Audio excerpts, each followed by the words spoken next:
Hey, what's up everyone, and welcome to tonight's episode of Resident Roleplay. This is a show where a group of friends and I get together and play homebrewed tabletop RPG set in the world of Resident Evil. I'm your host and GM, Raphael, and welcome back everybody. Starting a little earlier this time. Hello. Yo. My fault.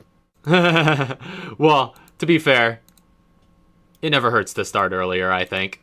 Unless we're particularly, get to that point where we gotta run a tight schedule.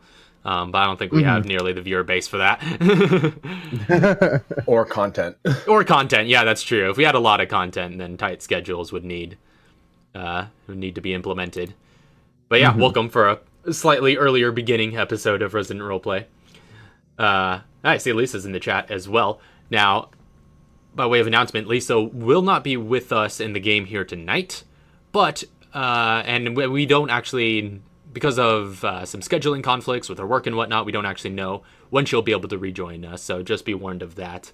But this is the three you see here is going to be the party for now. So. And we just got a veterinarian, too. Yep. That being said, are you guys ready to get into things? Indeed. Yeah. All right. So, previously on Resident Roleplay, after failed negotiations with the Feliciano crime family, the party was defeated and scattered, leaving Katara trapped and hunted by the Plaga-infected gangsters on their estate. Gaining two new allies in the BSAA's Pistol Grip Pete and the CIA's Jason, you obtained a necessary key from the mines west of the mansion. But upon returning to the fields, you found a pair of Feliciano thugs awakening the monster that lied within the massive pit behind the manor. And out of that pit climbed a gigantic humanoid creature, the Gigante, which you then fought. And after a long and devastating battle, in which you guys had a few close calls, you ultimately defeated the Gigante and made your way inside the prison building where you rested and recovered. Inside the building, you met a prisoner named Sarah Black, apparently a doctor of some kind, and the sister of your ally, Kevin Larson. Sarah had been captured by the Felicianos for reasons she didn't entirely understand, but believing you to be there to help her brother, she accompanied you deeper into the prison. Within a torture chamber, you fought a tall blind man with clawed gauntlets, where you also found a chest containing Chauncey's belongings. Using a newfound key, you entered an enormous area with a large plant-like creature fixed on the wall. And in the room behind that chamber, you found, bound to a chair, back to back with another figure, your ally and friend, Chauncey Clancy. So, that's where we last left off. I believe Katara and Pete had just gone into that room. And yeah. I think Sarah and Jason were following close behind. You're on mute, Lauren, if you're saying something to us. No. Still at the mouth of the door area. I didn't follow them in. Okay, so you're in the large chamber or the mouth, like where so they went across, right? Mm-hmm. They went across, and a door on the opposite end led them into this room with Chauncey. I'm on the other end, by the other door, keeping eyes out. Okay, so sort of keeping watch. Yeah, I don't know how it works with being able to see into that room and to like down the hall, but kind of like I'm preparing an escape type thing, where it's like making sure no one comes in, and like if we need to go, we're out that door. All right. So, yeah, you're kind of at the intersection, keeping watch. Hopefully the stream's all right. My bit rate's being all over the place. I could see on OBS, but it's like going back and forth between just like really critically low and really high. But I don't see any visual artifacting. But yeah, it's looking fine. Okay, it's good. looking fine to me. So yeah, I can't listen to the audio, so yeah, I can only say the visuals look good. Nonetheless, so Pete runs up to Chauncey and is attempting to get him unbound. Sarah's kind of looking around, and she's just like, I'm gonna go ahead and see what they're up to up there, and kind of leaves you behind, Jason. Yeah. You okay? hold that guard down.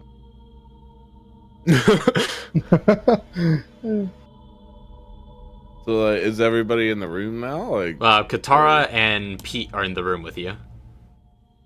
And you see a figure you don't recognize, who is Sarah, enter shortly thereafter. Oh, hey! Oh. Lisa just renewed her subscription. Thank you very much. Hey, 12 months. That's a full year. Nice. Thank you. Thank you. Hey. so like, am I unbound yet, or? Pete's working on it. He's like struggling against it. He's just like, don't worry, sir. We'll get you out of here. Anybody have like a blade or something I could borrow? Did we all leave our knives behind? You threw yours off a cliff. I didn't throw it off a cliff. It jumped off. Could Pete have grabbed my karambit from the little chest? We'll say, for the sake of this, he would have seen it, and he's gonna like work on running back. It's like, all right, if no one's got anything, he kind of goes back. He's like, hey, Jason, you get that karambit out of that chest and bring it over here. Throw. Are you gonna throw it? Oh. Don't throw my stuff over cliffs. I checked to make sure there's no ravines. There do not appear to be any ravines in this chamber. Yeah. So you do just throw it across the chamber? I'll run it over to him. I'm not gonna throw it. Yeah. Ventilation shaft, it's going down. Yeah, I throw it and just like a freaking tentacle comes out from the sidewall and just grabs it. Murphy's Law, whatever can go wrong will. I'll run it over. We'll like meet halfway or something. Okay, yeah, he kind of runs out into the chamber, takes it from you. He's like, huh, and he huffs it back to the chamber with Chauncey, and you see the figure behind Chauncey is now like struggling in the restraints, and she kind of looks back and she's just like, who's all here? I can't see. And you recognize this Katara now as Chauncey's sister, Cambria. So Katara's like, oh, okay, all right. So Chauncey, Cambria, okay, cool. You're both here. Oh yeah, is that you, Katara? Yeah. Oh, What took you guys what's been long going enough? on? Yeah, what happened? Like, how did you get here? It's a long story. Well, who did the Don take you both down here, or? Yeah, something to that effect. I mean, there was a lot going on, and at this point, Pete just cuts through the restraints for Chauncey and moves on to Cambria and starts doing the same. I'm gonna stand up and stretch. Stuck in this chair. Yeah, and then I'm just gonna kind of pace around and kind of rubbing my forehead. And again, you guys see he has like this kind of bandaging wrapped over one of his eyes. Wait a minute. What happened to you? I don't know. Is there any kind of reflective surface I could look at? Not in this room. No, this room's pretty bare. There is a table that looks to have some stuff on it, on kind of opposite these chairs, but on one against one of the walls. And that's about it. And well, in another corner actually, you do see what look to be 3 fragile-looking crates just laid out. I'd be pacing around towards those fragile-looking crates, but try to look for reflective surface of some sort, so I could get angry and punch these crates. Foreshadowing that's what's going to end up happening. I'm just Again, you don't actually end up finding any reflective-looking surfaces in this room. Can I kind of like peel the bandage up a little bit and see if I can see out from underneath the bandage? So yeah, you peel the bandage back a bit, and you don't really much see anything out of that eye, as far as you can tell. Nothing about your current state of vision seems to change, and you kind of see Katara as he lifts it up. That side of his face is just generally battered and bruised, and his eye just looks kind of swollen shut. She's like, "Ooh, you might want to keep that bandage on." I'm assuming it hurts really bad, like when I touch it, like yeah, yeah, it's fairly painful. All right, now I'm gonna go kick a box. Yeah, so you could easily kick these boxes open with your angered strength, and you just start cracking those 3 boxes open. Yeah, just keep kicking them. So angry. So, You find a mirror. You find a mirror in one of the boxes. No, you do find in the first box you find a green herb. Just slap that right on the eye. Kick it. It's no good to me, and I kick it. Pop no. And you do also find 2 scrap material in the second container. And then in the third container,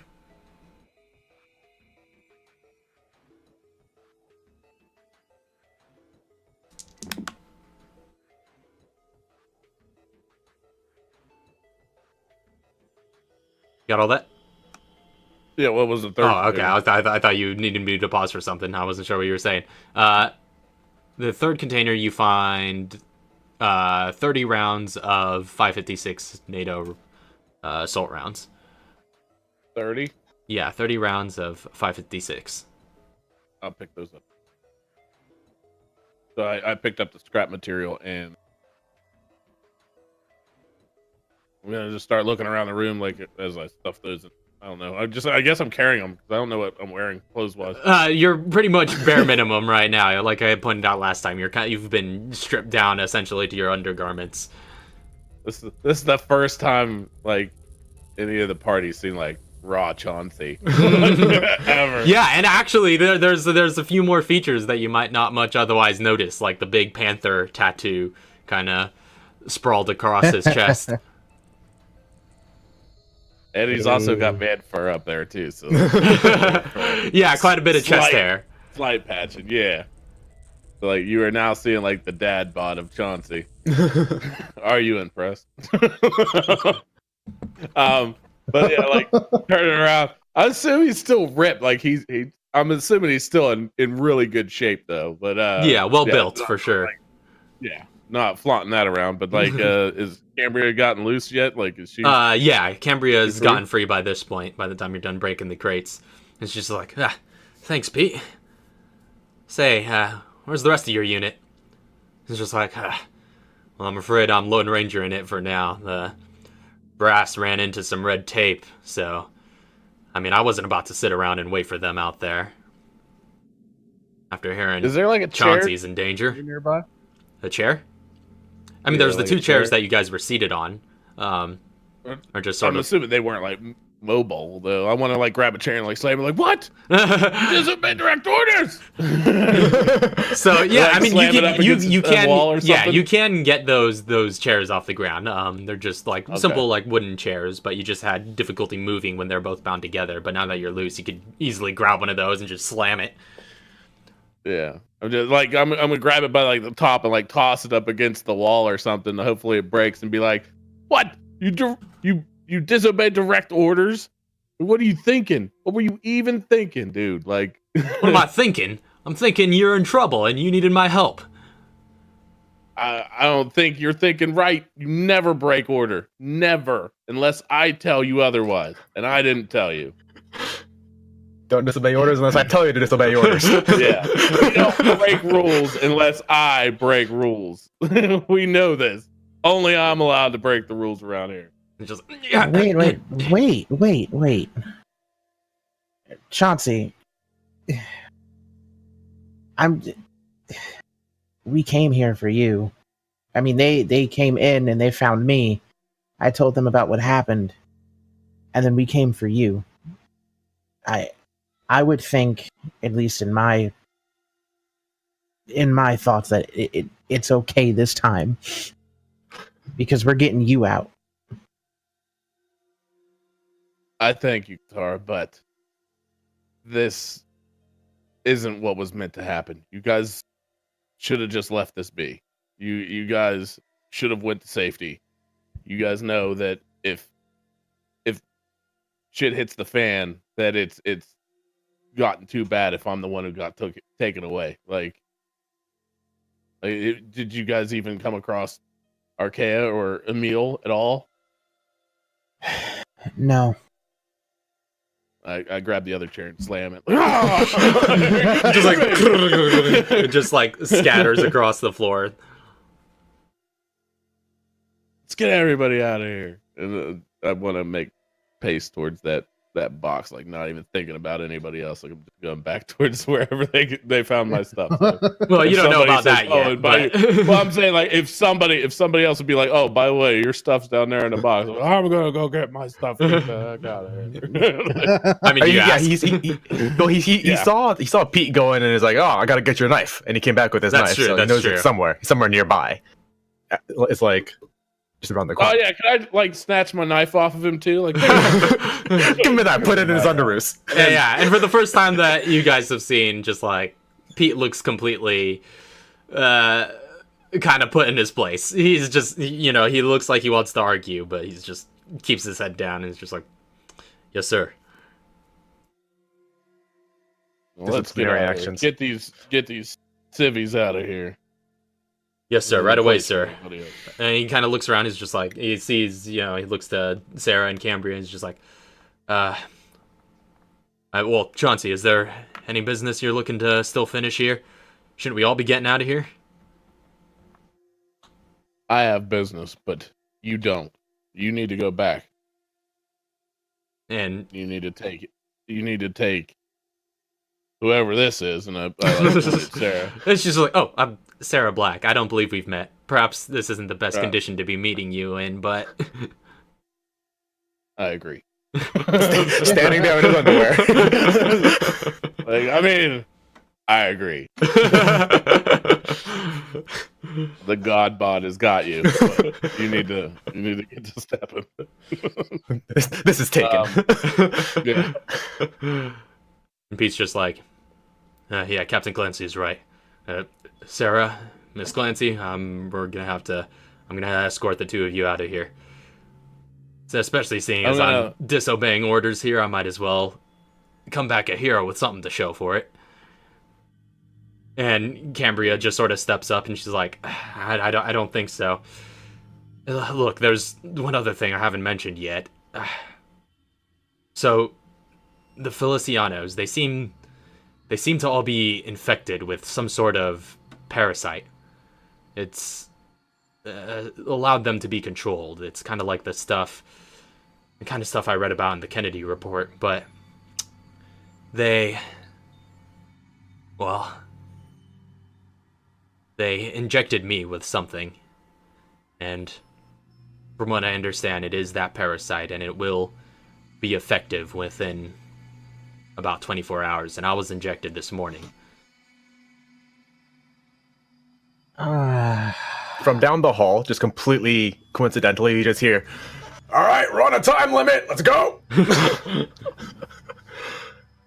Who the hell was that? Yeah, the Cambria's like looking around, she's just like, oh, is that... Well, is there anybody else with you?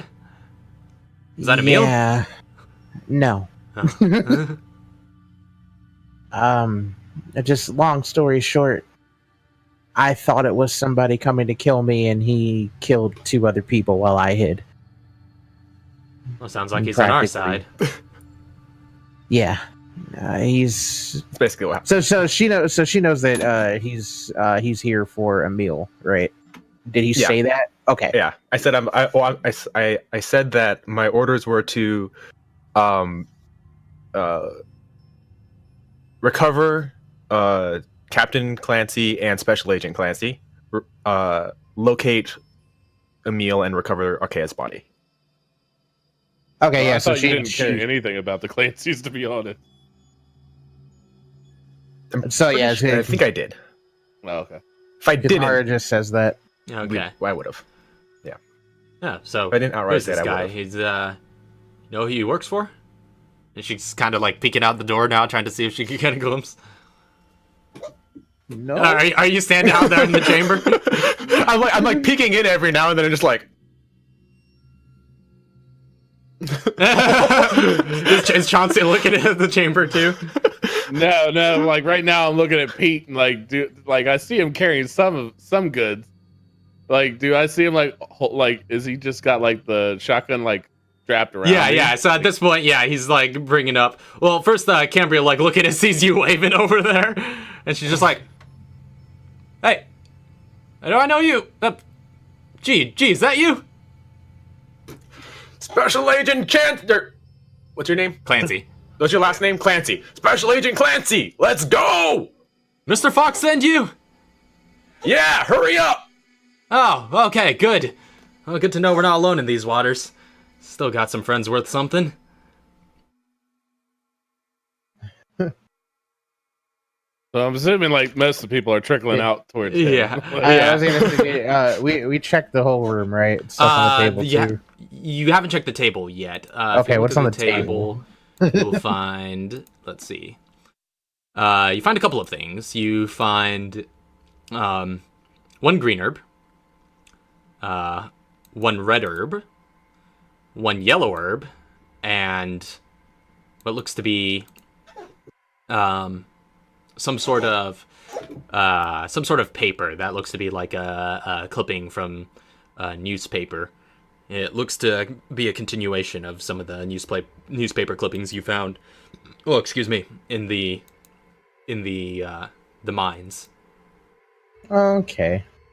So that's a green, red, and yellow. Anybody need a yellow?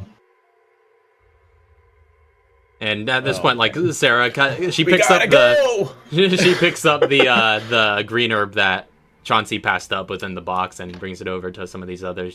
She's just like, well, I could get these mixed for you before I get escorted out of here. Sure. She like mixes together the one of the green and the yellow so that it's effective, and also the green and the red to make a green-red mix. Doesn't she currently have a yellow as well? That's right. She also does have a yellow. Oh, I forgot about that. She has So just a straight yellow or a green yellow. yeah, I can't remember if she mixed it with something. I know she mixed the one. I don't think she did the second. Let me think. She just left. Oh no.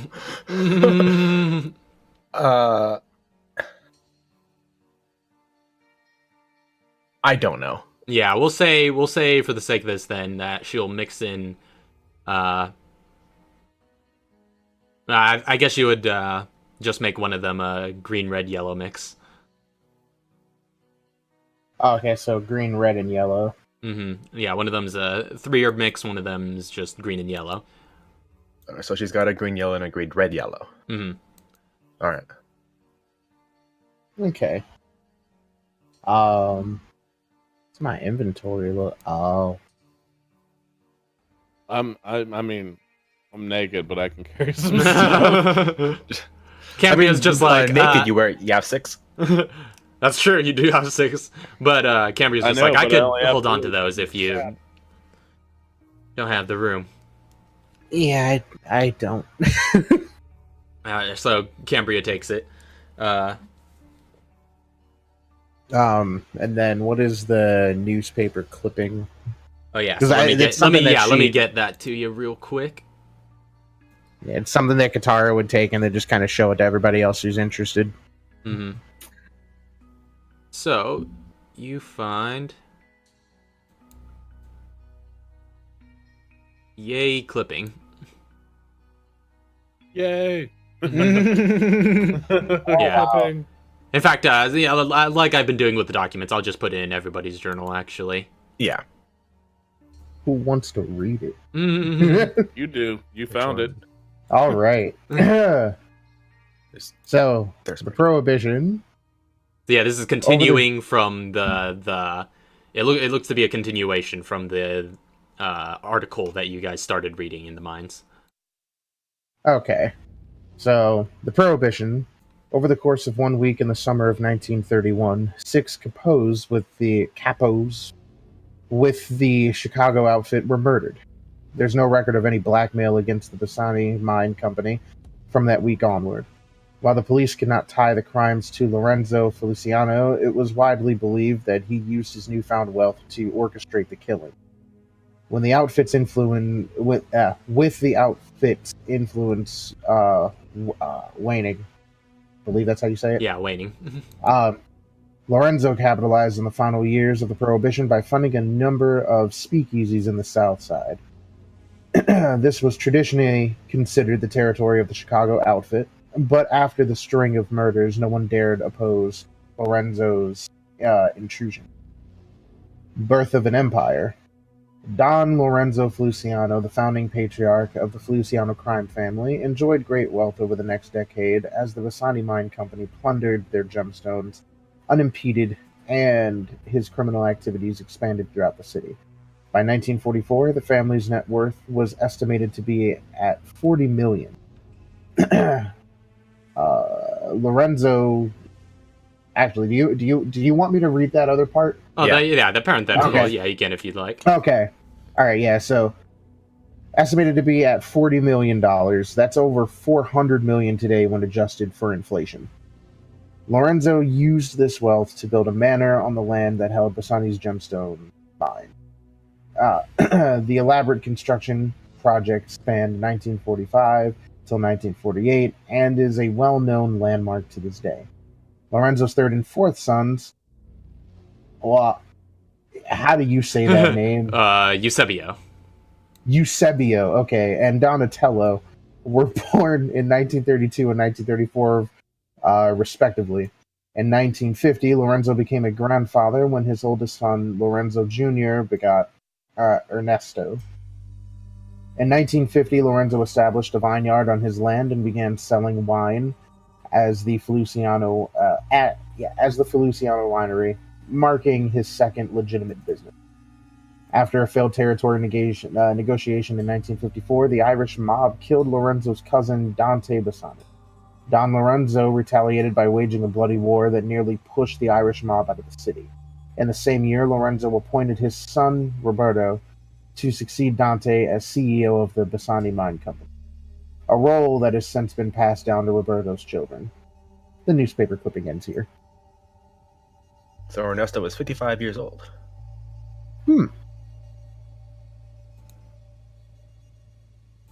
That's all I got out of that. I'm kidding. All right. That there's probably a ton of gems. There's one waiting for Chauncey in the chest. No, yeah.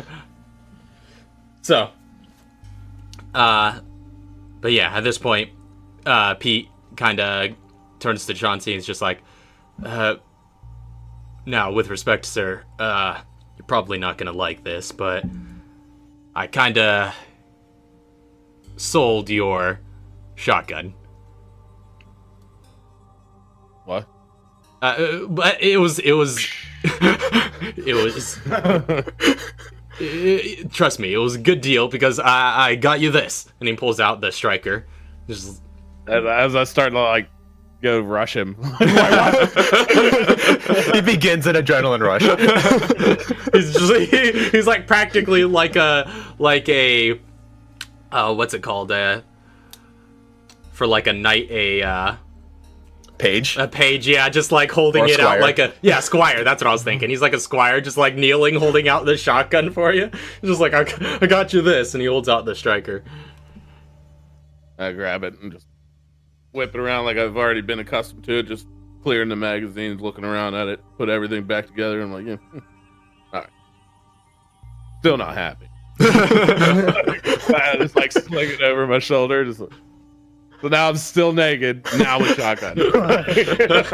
Yeah, you're naked with a shotgun. Basically halfway. Basically halfway there. Well, yeah. I'm just man. That's what I am. And he's Man just at like, this point. yeah, I managed to recover a couple of your arms. The rest you should find in the chest out in that torture chamber. And he slings off all the rest of the weapons that he had on him, so you could repopulate your inventory with those. Okay. So he's just a naked walking armory. Well, I have an AR and I have a shotgun. Okay. that's it. And now I got my All right, Karambit the back. handguns too, were 'cause we had that. Pete's. Yeah. And he's just like, all right, I think that should be everything. Are you ready to go, ladies? And Cambria's like, yeah, well, not so fast. Like I said, I'm not looking to get away from this place until we find a way to get this thing out of me. I think you need to get somewhere clear. I'll handle this. This is my fight too, Chauncey. And we know who stuck with the fight and didn't get behind it off. Well, at the very least, I need to get back to my gear. They took all my stuff off me too. We'll get you topside and get. Unless anybody else has any objections to this. I mean, I figure if we can all find a way to get rid of whatever that is,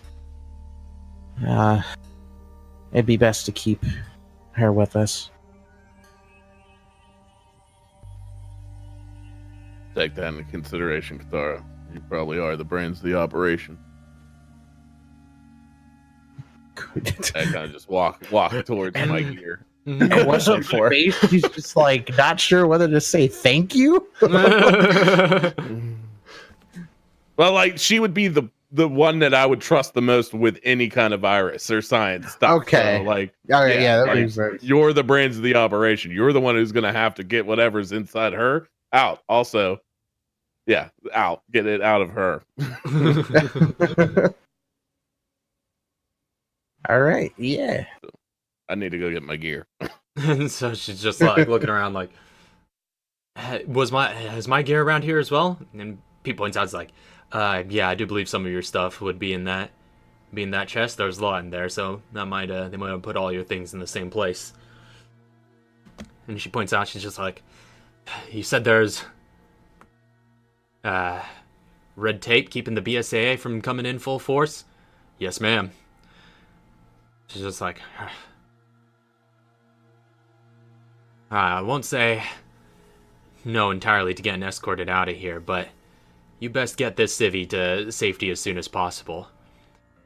As soon as I'm feeling comfortable to get out, I'll follow you guys out. Should I be safe to approach the outside? And he was just like, well, there's a barricade of police and BSAA out there, so I mean, if you come with a red flag and a badge, you'll probably have an easier time. It's just like, noted. But for the now, you two get out of here. I'll catch up with you in a sec. And Pete kind of looks around, just like looking for Chauncey, but he's out of the room. He's just like, yes, ma'am. So when I have Katara go with Chauncey, Okay, so just kind of into the other room, and she's gonna, I don't know, so she noticed that, the whole eye thing is just kind of like beat up on that side, but she just wants to see if there's like anything else that could be abnormal, potentially. Sure, make a medical check if you want to examine him a little bit around that area. And as Chauncey, by the way, as you're entering this next chamber, this is your first time you've seen outside of that room. You just woke up. Nope. It looks like a beat up eye to you. That's as far as you get. It's battered and bruised and swollen. But Kind of like reflexer off me. Like, no. Like, Flex. Don't touch it, it hurts. Just flex. But- reflex. That's what I mean. Like, reflexer off. But yeah, Chauncey, this is your first time going in this chamber. You just sort of woke up in that other room. But in this place, this is your first time seeing this massive chamber that was just adjacent to that room, and you see that large plant-like creature sprawling around the entire wall that was closest to your room. And you see its vines kind of stretching across all of the other walls. And you just hear from across the... Oh, I'm sorry. I was gonna say I kind of look back at Qatar and be like, "You guys didn't take care of this. Like, it wasn't what? Like, She's just like, I don't have the stuff to deal with this right now. From across the room, you could just hear like, "About time! I hate looking at this!" does he look familiar to me? So, as you approach the torture chamber, you do meet the one called Jason. And Captain yeah, Clancy. he does look very familiar to you. This is the one you recognize as your old arch nemesis, Mr. G. Can I punch him in the face? That's all I want to do. It's like look at him and be like, "Oh, you!" and just hit him in the face. roll an unarmed attack. Just strength proficiency. No proficiency, just strength. Yeah, just straight up strength. Just punch him, cold clocking right in the nose.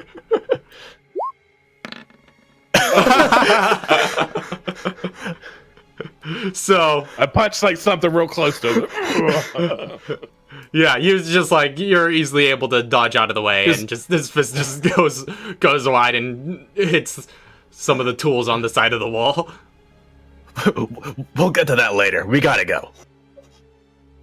Yeah, you're lucky I can only see it. Well, that nose would have been broke. Why? What? Oh, we've got history. Okay. Yeah, you can call it that. Okay. I'm getting my gear on. show me where my stuff's at. Points so I to can the- put my clothes on. Points at the chest in the chamber or in the corner. Yeah, so you get to the chest and you start gearing up with the rest of your armaments. You get your armor back on as well, which is going to take a few minutes because you have full heavy armor. Mm-hmm. So that's going to take a few minutes to don. As you're getting that all put together, getting yourself all strapped up and ready for battle, Cambria enters the chamber as well and goes over to that chest. And she's just like, "Hey, any of my stuff in there?"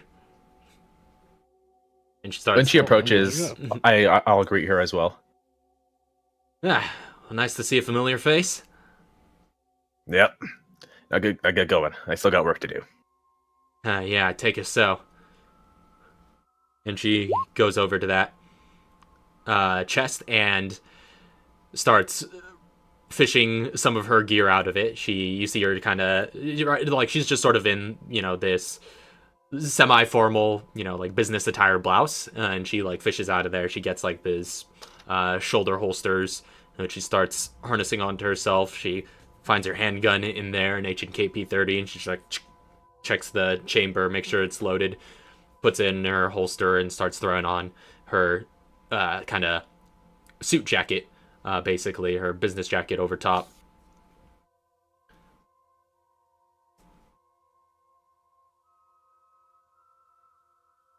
So did that? Anything else inside that chest? Sorry, go ahead. No, Nothing besides your gear and hers. Well, there was the gem.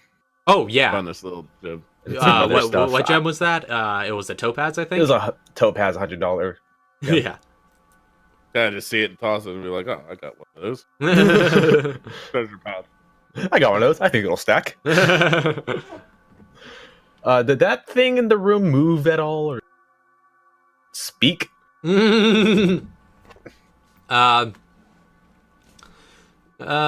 during your watch. It seems quite dormant for the time being. Well, I mean, it's not completely still in the sense of, being unalive, but it's just got, it's moving just like a little organic bits are kind of moving It's around. pulsating. But yeah, it's pulsating, but it's not, you don't see any any grand movements, nothing that catches your attention. More so than that, at least. Mm-hmm. Is everybody in the torture chamber now? Everybody's in the torture chamber. I would like to close the door to the big chamber. All right, you And close the door to the big chamber. Possible, just like... Is the key still there? The key would have just probably been discarded on the ground, so yeah, you could probably find it around. Relock that door real quick. And just toss the key in the chest again. For the next person to come through. Good to know. There wasn't any other... they didn't see anything else that, like, on the in that room. It ends there, right? Yeah, well, there was rather... I don't think I pointed that out. There was another door on the other end, which Pete and Sarah would have used to get out. So they left through that end. Wait. So there's the torture chamber, which leads to the big chamber, which leads to the small room that they were in. And then that room leads basically out back. Yeah, out back. Oh. Okay.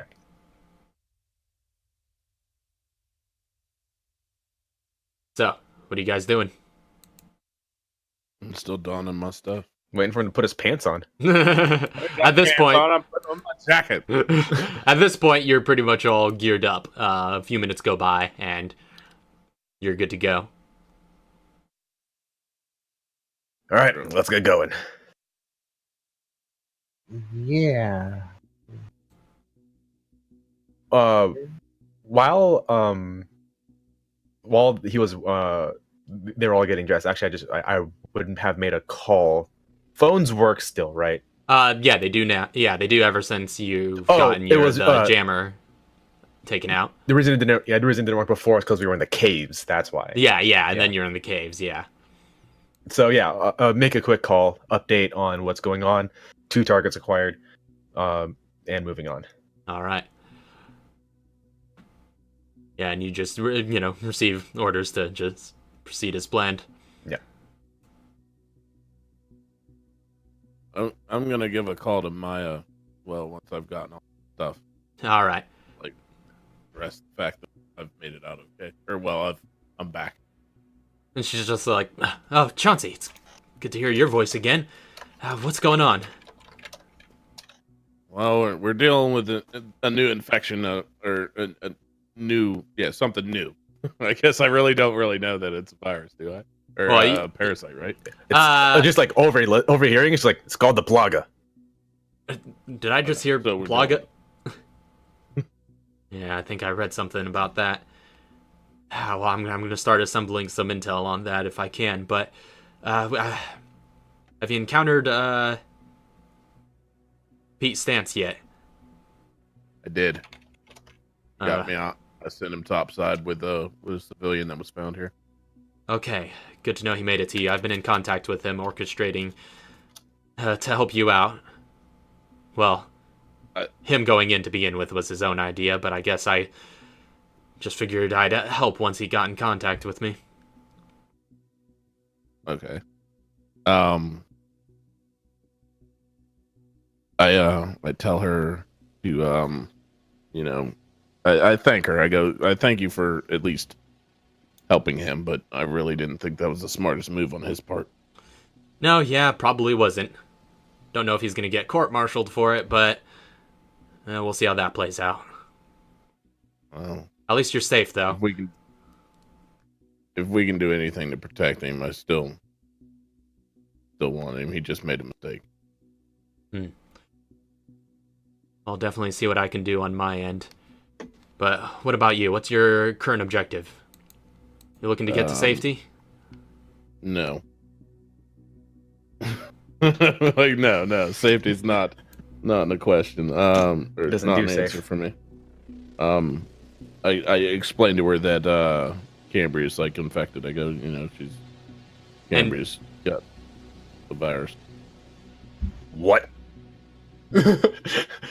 I didn't hear any of that originally. Oh yeah, Cambria's just like, oh yeah, I was explaining that to the others. Yeah, I've been infected. And she looks over at Chauncey, and she's just like, giving you a look. I gave her a look back like it's none of their damn business. All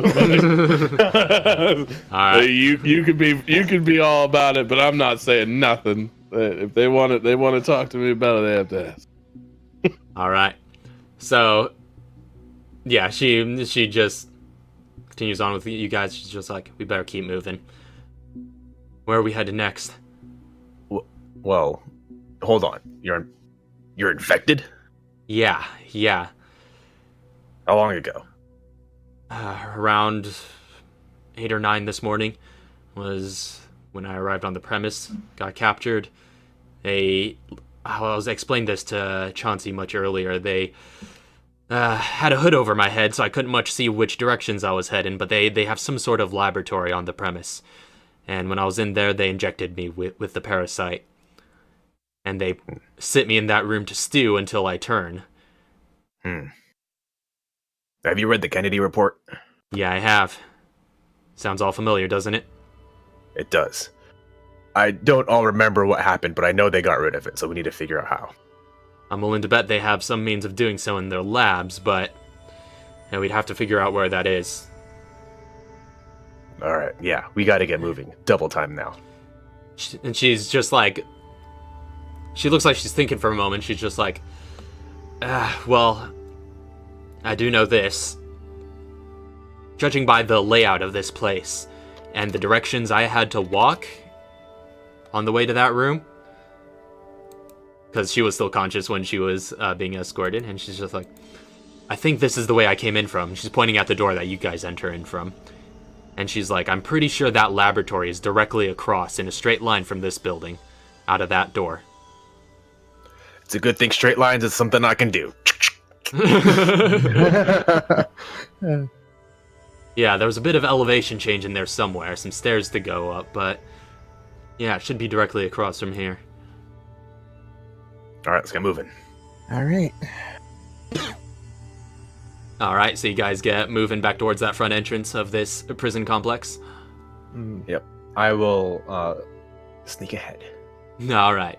As you sneak ahead, you're actually the first one to notice this thing that you guys hadn't quite noticed, having not looked back, but there's no doorknob on the inside of this door. I kick it. It's pretty solid. Alright. Turn around. Somebody get the key. Door's broken. Oh no. So she goes and gets the key. Alright, so you fish the key out of the chest and just unlock the door back into the big chamber. Okay, so we're going through here. Just don't look up. Nope. Just don't look up. Oh, God, I looked up. So as you guys enter into this chamber, you notice something quite different that wasn't here before. Not in the way the plant's still pretty much the same. I was gonna say, because I was gonna say, like, since we're going into that room, can I have Katara retroactively holding a flame spray if she sees a tendril come out? She can just flame it. Certainly. You're just like, yeah, you're just sitting there with your little lighter and a canister, just like, just on edge. But, no, as you guys enter into this room and all funnel in here, you do see on the other side of the room, in front of the massive plant, kind of with its back facing to you, looking up at it, this gentleman. And he's kind of, for the moment, he's looking away from you guys, but as he begins speaking, he begins kind of turning half around, and he's just like, you know, when the two of yous showed up on my doorstep, I thought it was a miracle. But I see now you're pretty intent on making it a curse. And when he turns fully around, you guys see this older man, maybe in his early 60s, but, you know, pretty bulky looking. And by the way, he fills out his suit. But he's got... We haven't seen this guy before. Haven't seen this guy before. He's got salt and pepper hair, kind of slicked to one side, and a well-trimmed goatee, with some of that gray mixed in there as well. He's wearing a black suit and a long-tailed overcoat with a pair of dark leather gloves over his hand or over both of his hands, and well-polished dress shoes on his feet. I know this guy, right?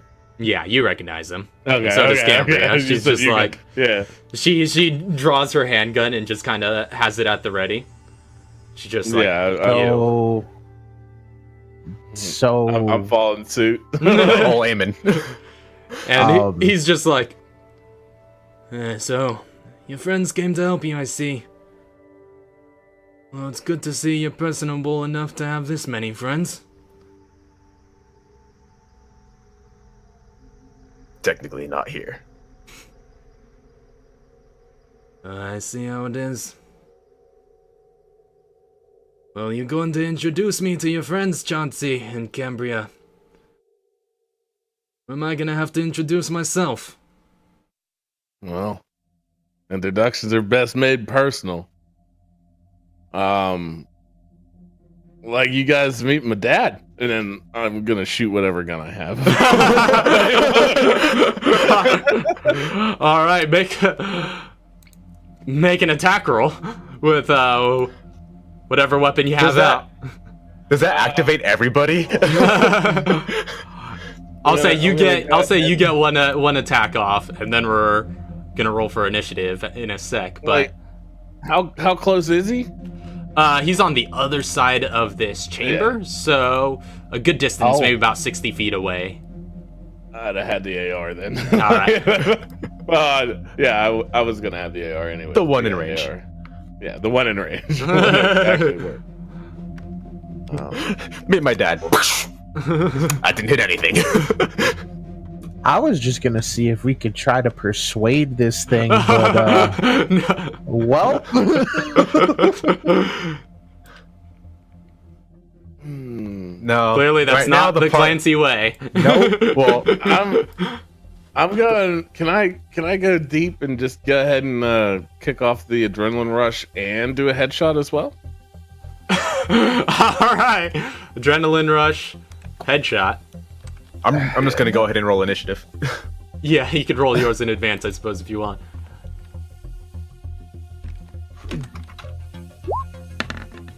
This and my maths again. So. Oh my. Been so long since I've used this character now. Oh, it's good to have Chauncey back. Yeah.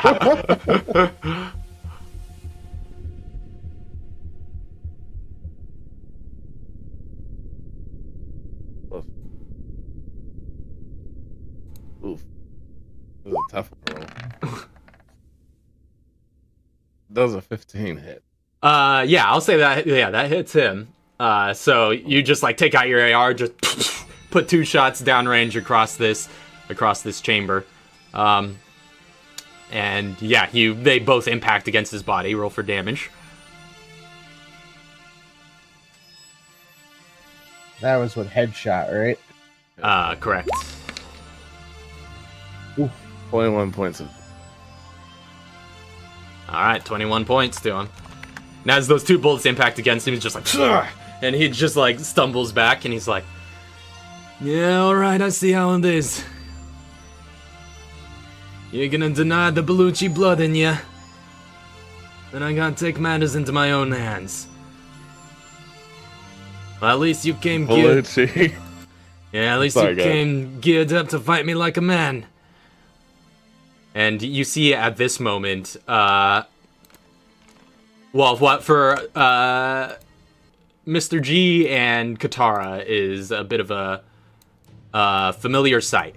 You see this shimmer in the air beside him as one of the Novastadors that you fought in the mines just apparates right next to him. It looks like it was invisible. And he just waves his hand over to the large plant entity on the other side of the room, and you see these 2 tentacles come out of the kind of bulbous center of it.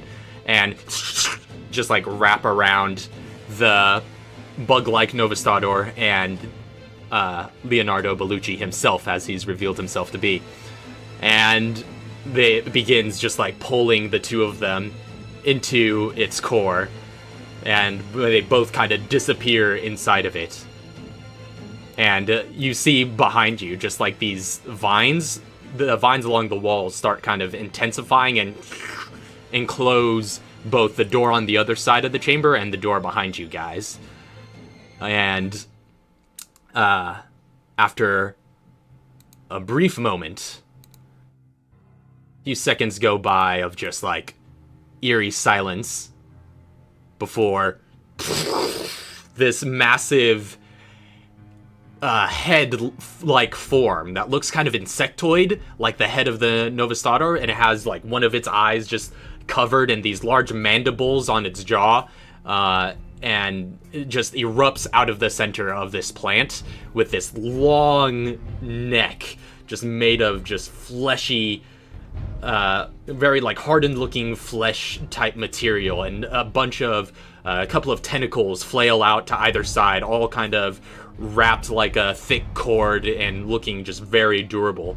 And in the back you see like this shell on its back open up, and you see with no longer his suit jacket over him or anything like that, but you do recognize the form of Leonardo Bellucci on its back. And in like this kind of echoey, monstrous, kind of reverberal voice kind of calls out, "Yeah, well, looks like it's time to enact some family discipline." And then the kind of shell-like carapace just envelops him again and covers him on its back, and you're faced with this large looming head of this creature. I'm gonna need y'all to roll for initiative, if you haven't already. Can I also be like, as soon as he starts saying like, I guess I gotta do family discipline, I'd be like, yeah, well, I'd rather have Clancy blood in my stream. Oh, yeah, what's up? Oh no!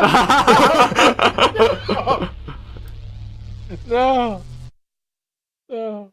Wait. Well, at least you got your. This for being adrenaline rushed, right? No. But you do have all your proficiency and stuff to it now that you're level 9. So there it is, the Queen Plaga. So if you guys want to drag your little tokens out onto the bottom in whatever position you're in.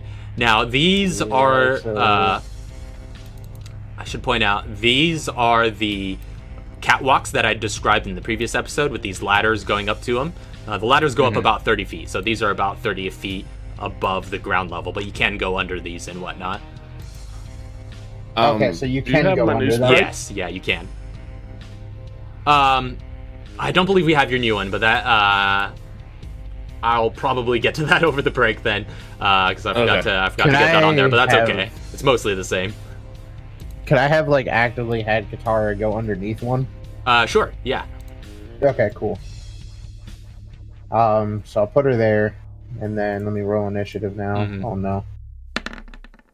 Wait, so we're over this way, huh? Okay. Yeah, you guys are closer to door. that end. And yeah, you're at full hit points now with Chauncey. Oh yeah. You're in there a good while, and plus you got all patched up. Let me see if I still have NPC for. Oh shoot, I don't know if I do. I knew there was something I forgot to do in prep. What? I don't have NPC, just like character ready in the journal for Cambria, so let me go ahead and bust her out if I can find her. I noticed I have some health missing. You do have some health missing. I thought I was at full. Yeah, I guess we should have probably had everybody heal up before we went on fighting things. Well, I mean, I can't really heal much anymore because my hit dice are gone, so... Oh, yeah. Well, it's a good thing Cambria's holding all your guys' heals. I was gonna say, well, we should have talked to, I guess we didn't really know what she had, but our healer who had, I think, some stuff left. No, I think she used all of it. Never mind. Yeah, that was gone. Yeah. Okay, so let's get this show on the road, shall we? So, really quick. Actually, first let me get this thing going. Alright, so sound off an initiative. Mr. G! 18. Alright. I heard Mr. G and then nothing. Like, does Mr. G have a number? 18. Yeah, he said 18. What are you at, Chauncey? Oh, I didn't hear it. I just heard Mr. G. That's all you need to hear. What do you at? Chauncey's at an 8. 8. Alright. Okay, and then Katara's at a 10. 10. Okay, cool. Alright.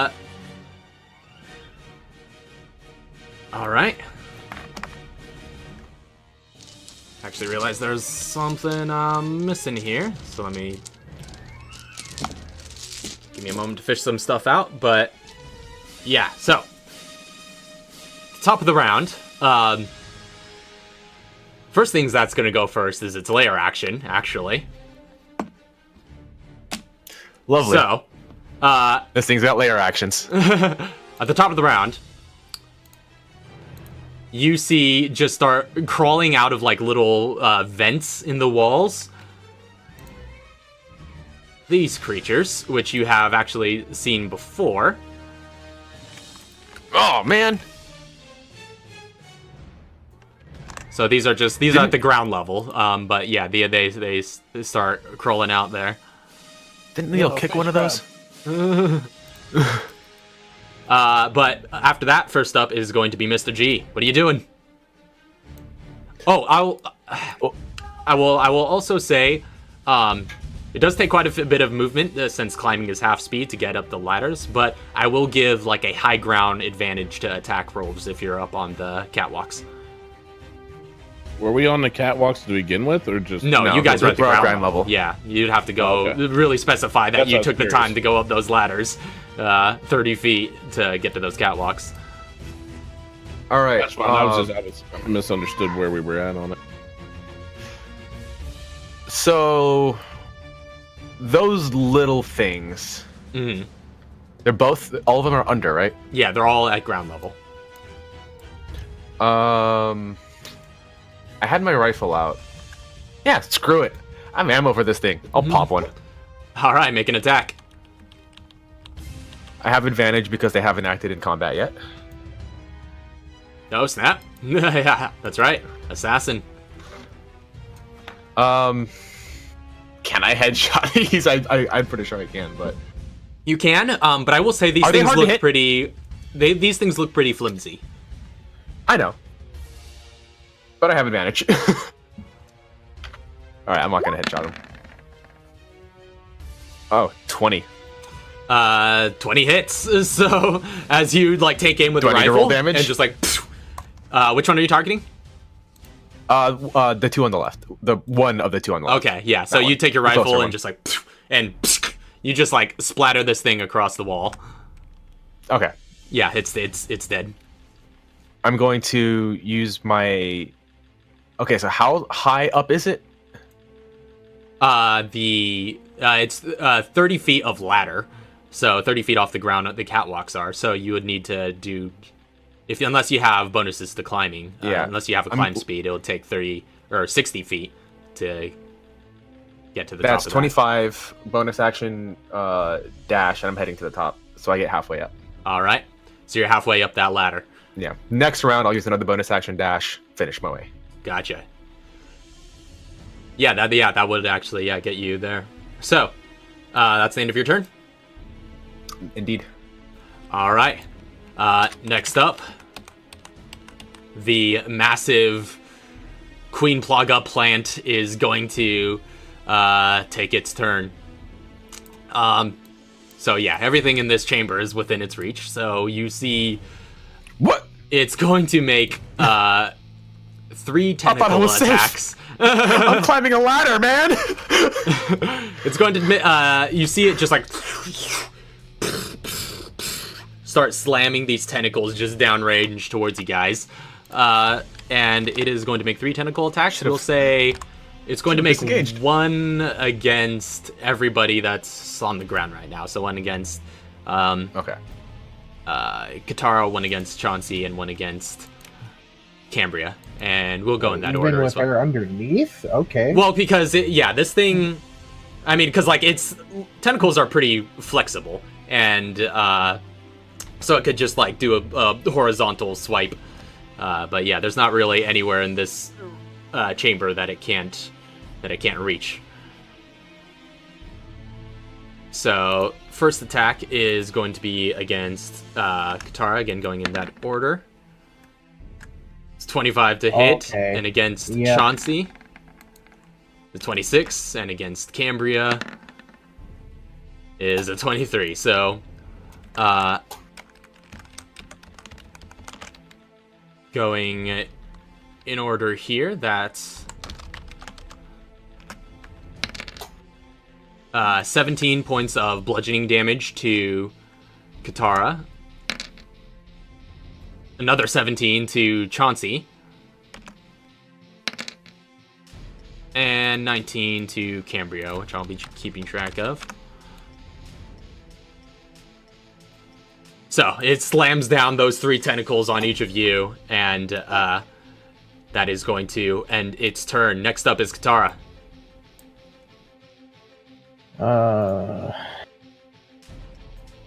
I'm just, she's just gonna, because considerably, wait, no.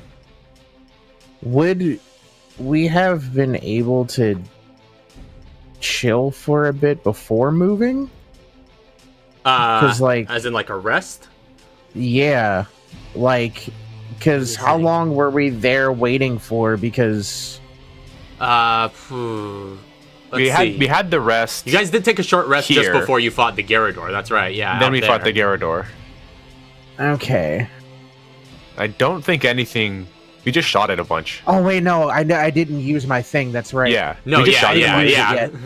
Oh, Okay, yeah. I I thought don't think you've used your transformation. Yeah, I don't no, think. no. Yeah, I think you were here for the most of the fight. that's right. You I were don't out even think there you in were the hall.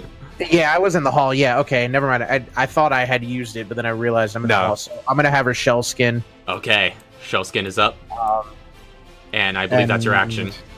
Yep, that's my action, and that's all she's doing. Okay, staying put. And next up is. Oh, I think I actually forgot to roll for initiative with Cambria. So actually, she would have had her turn already because I just gave it a roll. So let me just really quickly say what she's gonna do. No, yeah, she would be at. Oh, she's actually has the same initiative as Mr. G. So, Okay. so you two will be kind of going together. But yeah, she's got her handgun drawn and she's just gonna start laying down some fire on this thing. So she's going to make an attack roll. 2 shots. Oh, adrenaline rush, first of all, bonus action. And she is going to do 2 shots with her H&K P30. Oh, that's my bad. That's a natural one. So that actually Damn. jams, yeah. So she fires the first 2 shots and starts messing with this thing. No, yeah, she's gonna have to use her action to unjam that. So she is going to just kind of move off into a corner and hunker down for a bit. But yeah, that's gonna be the end of her turn. But yeah, now Katara, you can take your turn. Or rather, you just took your turn. Chauncey, you can take your turn. Alright, we are.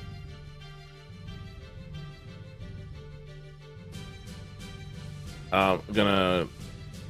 Yeah, I'm gonna get this close and I'm gonna keep lighting into him as I'm walking up. Like, oh, yeah? Show you what real blood's all about. Bleed.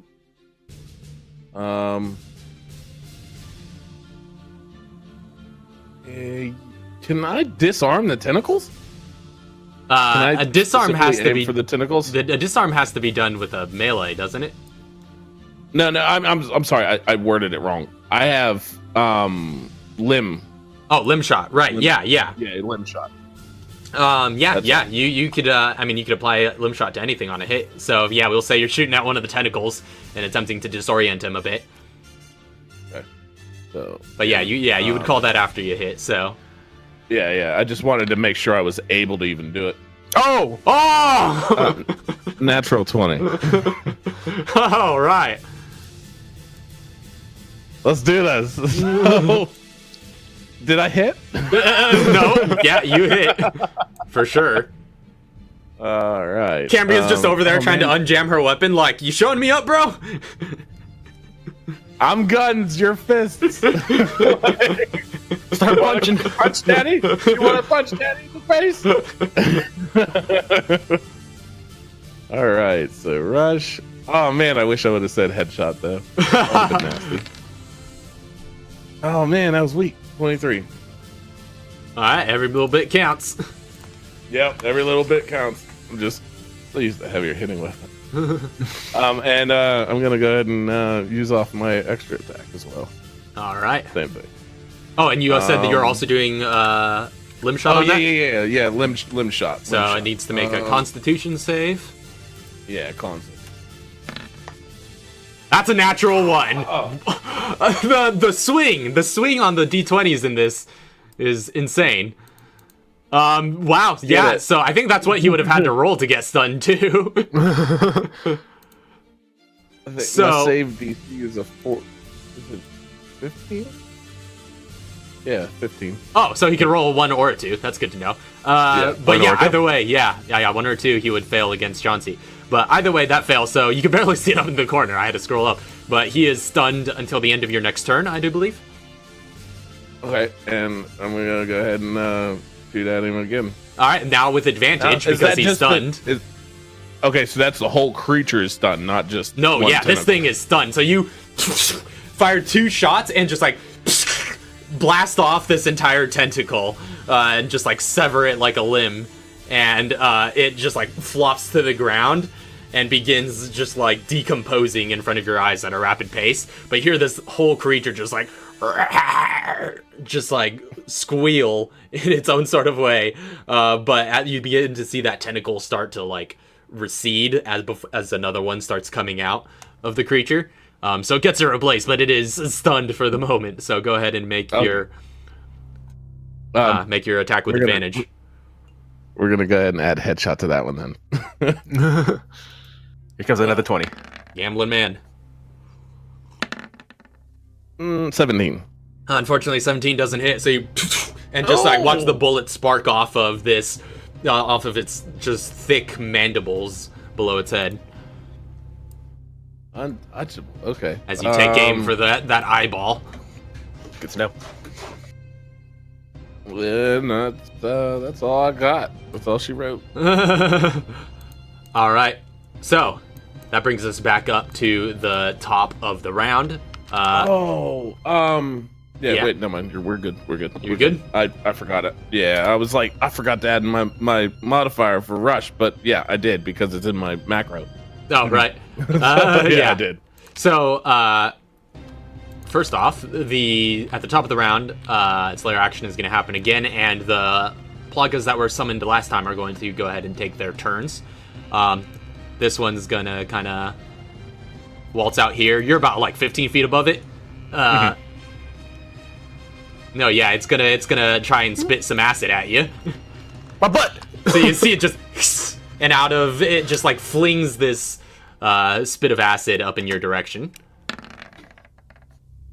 That's an 11 to hit. Nope.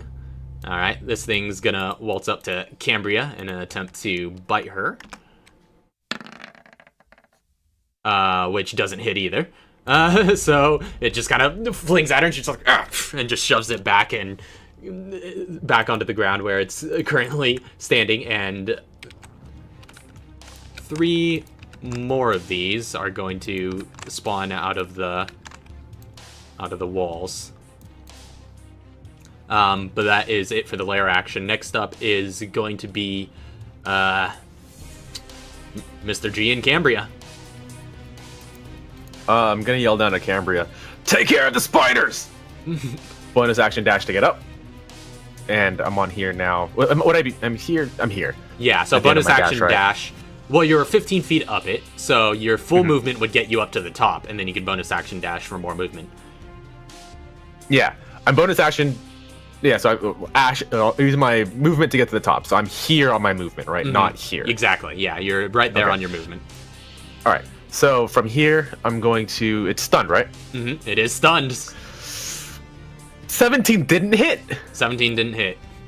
Does it look like it got close? Hard to tell. I mean, it's all over the place, right? it looks quite heavily armored. Headshot. It looks quite heavily armored. Headshot. Advantage though, right? It has advantage. I mean, Chauncey had advantage too. 23. Oh, that hits. Yeah, no, that'll do it. Okay. That'll do. So that's with headshot, and I have sneak attack because I have advantage. Right.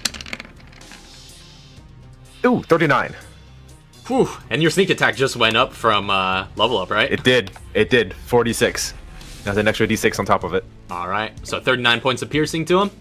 39 points of piercing to the dome. As you, and you just like To the man. Yeah, you take. No, you can't hit him because he's covered in the Oh, is shell he in the fully- back. Yeah, Okay. he has full cover against everything going on outside. But you take aim and you just put a shot right through the eyeball and just you see this splash of just orange liquid come out of it as you deal a hefty chunk of damage, and it just like just reels a bit back into the plant, but is still looking like it's ready to put down some pain. All right. Is that the end of your turn? I don't want to move all the way back, but I'm in the corner. I'm here Okay, gotcha. with my bonus action. All right, good to know.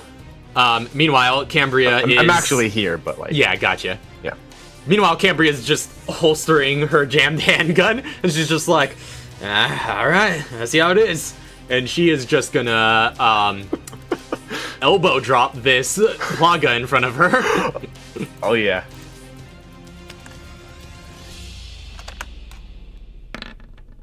Which she does successfully, as that thing just gets squished like a bug. And she has another attack, so she's gonna run over to this one and just like attempt to drop kick it as she gets over there and just slides into a drop kick with Like a soccer kick. yeah, and just splatters that one against the wall. But that is going to be the end of her turn. Well, and she's also gonna move up to this one. But next up, the queen's going to take its turn. Which seeing all this going on. Wait, isn't it stunned? Oh right, it is stunned. yeah. That's right. So Yeah, I was about to it say. doesn't get a turn. It's hard to remember because the symbol's way all the way up there. It's so tiny. I know, it's so tiny compared to the whole thing. Imagine if it's scaled, though. Just big freaking... Yeah, that's Oh true. Also, you guys are welcome. Seriously, yeah. That Just wanted to natural say that. 20, man. That was a good opener. So yeah, it's stunned. It doesn't get a turn. Katari, you're up next. All right, so she's going to. Is from what? Oh no, I don't want to click that. Yeah, its head So is from kind of where like she's at- dropped a little bit. Well, see, she doesn't. So with her 50 movement, getting up to the cat wall, would that work? That would require, yeah, unless you have a climbing speed, it requires a total of 60 feet of movement to get up the ladder. Okay, a total of 60. Okay. Because yeah, your speed would be halved, and it's a 30-foot ladder. It's a 30-foot climb, that is. Okay. I know what I'm going to have her do then. So I can go through and have her do an action and then have her start moving up the ladder, right? Yeah, if you use your action to dash, you would get all the way up and some you'd have change. You have like 10 feet left at the Yeah, top, though. because you have 50 feet of movement. Yeah. Yeah, use 10 feet to get there. Or so out of 100 feet, use 10 feet to get there. 60 feet. No, yeah, you'd have a full 30 feet by the end of it if you use the dash. Oh yeah, I'm going all the way up then. All right, so you're dashing up that ladder. You just speed climbing the rungs. Yeah, like it's CrossFit or something, and you get to the top in no time. Yep. So she's up there because she's like, nope. And then pretty much I'm just gonna have her. Actually, no, that's all I can have her do right now. So. All right, yeah, because that was your action. So Yep. that's gonna be the end of your turn. Chauncey, you're up next. Well, in Chauncey fashion, keep moving. Yeah, Gotta get closer. I'm not getting a good sight of this guy. How close can I get to him? Like just right here? yeah, that's the edge of the space he occupies. Although he is more than one size larger than you, so that means you could technically enter his space and you'd be at half movement in there. You can like go under him and through Yeah, his legs and exactly. stuff. Yeah, but you'd be at half movement for That's everything my else. 30. Oh.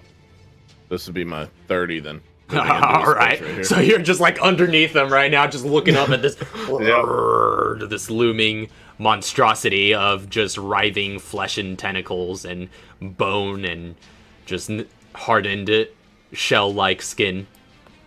My thought process is I'm trying to get out of his view. Like, he's gonna look this way and not realize, like, he'll know I'm below him, but not know exactly where I am below him. That's my. I mean, its neck is essentially its own long tentacle, as you can kind of see pictured there. So it's pretty flexible as well. It could articulate in all sorts of directions. But yeah, you're underneath it for now while it's stunned. Yep. And I'm gonna go ahead and go ahead and shoot it. No headshots. All right. Well, it wasn't worth. Yeah.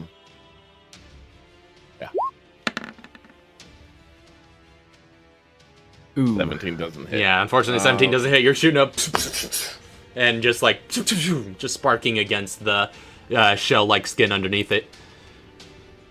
What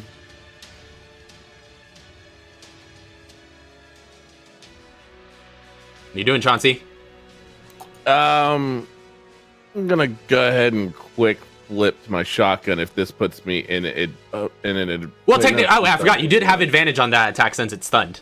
Oh yeah, that's it is right, still that's stunned. right. Yeah. And you do Until have the gun end of fu, your next right? turn. With Yes, I do. yeah. Oh! You need headshot. Headshot's always worth it. Always worth it. That's not true though, but Last time I didn't hit. This time, what? No! Get wrecked, son. A pew. Pew. I think you're the son in this instance, but that's okay. Yeah. Get wrecked, Dad. Who's your daddy now? 24.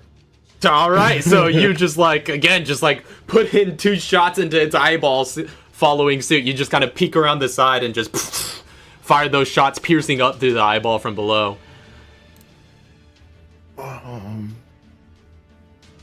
You know what? I'm gonna try it anyways. But go ahead and roll that Constitution save right quick. Oh, do you have another? Yeah, you do have 2 trick points. Yeah. Uh-huh. All right, yeah, because it'll get unstunned at the end of this turn otherwise. All right, Constitution saving throw. Shot. The 2 things! The 2 things that could have rolled to get stunned by you, it rolls twice in a row. What is this? Get wrecked. Get wrecked, Daddy.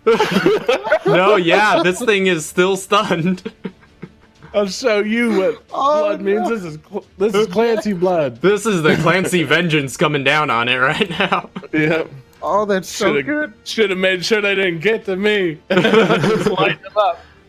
Oh yeah. Or what did he say earlier? This is now a burden kind of thing. Like, yep, Yeah. This is a mistake. You made it. I'm gonna go ahead and shoot off 2 more shots into him. All right, with the I AR.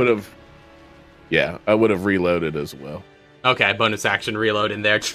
Just load in a new mag, rack it, and then with advantage. Aw. Unfortunately, doesn't hit. Nope. Just shooting against the shell. I only needed that. I mean, with all his crits, he's basically hit every shot. Yep. Yeah, that's true. Just without the extra modifier. Mm-hmm. All right, so that's the end of your turn. That's it for me. Stand- That's it for me. All right. Back up to the top of the round. Let me see.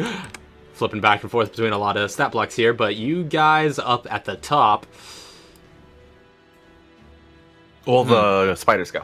Yes, well, that's what I'm saying. You guys up Oh. at the top are still not within, round. yeah, within their. You guys are barely within their range increment. So Only this one though. Oh, never mind. yeah. No, yeah, they are going to attempt. Well, this one actually has. Is it gonna jump? This one has. They actually have climb movement, so it's actually going to use a dash to get all the way up this ladder, but it is about on the same level as Katara right now, but still on the ladder. So it starts crawling all the way up there, but can't make an attack. But this one is going to just attempt to lob some acid up at you, Mr. G. You kind of have 3/4 cover, and it has disadvantage because you're in its second range increment. So we'll see where this goes. Yeah, no. No, yeah, this thing's not going to hit diddly squat. But the one at I don't even Cambria, notice. yeah, it just hits the underside of the metal catwalk and just starts burning. You smell something funny, but that's about it. The other one's going to bite at Is Cambria, that you, Katara? which Wait, actually I have who? to check. This is at Cambria bite, Oh, okay. which just hits, No, I'll just- and it is going to. I'll just take average damage for these guys. That's 8 points of damage to her as it jumps on her and just like starts like stabbing into her with its little feet. So that's 8 points of damage, including necrotic. Actually, I'm gonna say she's immune to necrotic for now from Oh, like yeah. infections. I forgot about That's that. true. So she only takes 5 points of damage to it, but she is grappled. I'll put it like that now that I've learned that trick from Lauren. So yeah, that is... Oh, and 4 more of these things spawn.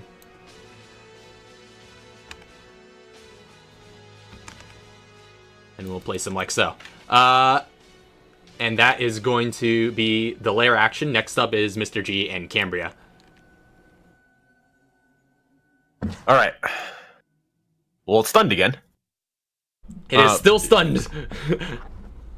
It's always worth it to do the headshots. Those 2 shots he put Oh, through wait. its eye just like disoriented it completely, and its head is still just like punch drunk and moving around and swaying in such a way. Advantage. Always worth it to do the headshot. 21. Wow, you are getting very fortunate, Mr. G. It's because I couldn't roll over 5 last game. That is true. This is your recompense. Yeah. No, yeah, that hits. Okay. I had to wait. I legit had to wait. Yeah, that's true. All right. So that's a headshot with sneak attack. Oh wow! 46 points of damage. Points of piercing. Excuse me? That's a 46 point. Excuse me. All right. 46 points of damage. Those as are you put another round good through rolls. right into its eye socket. And just and you see more of that like orange pus-like liquid shoot out of it. Its eye looks quite battered. It is beginning to change color.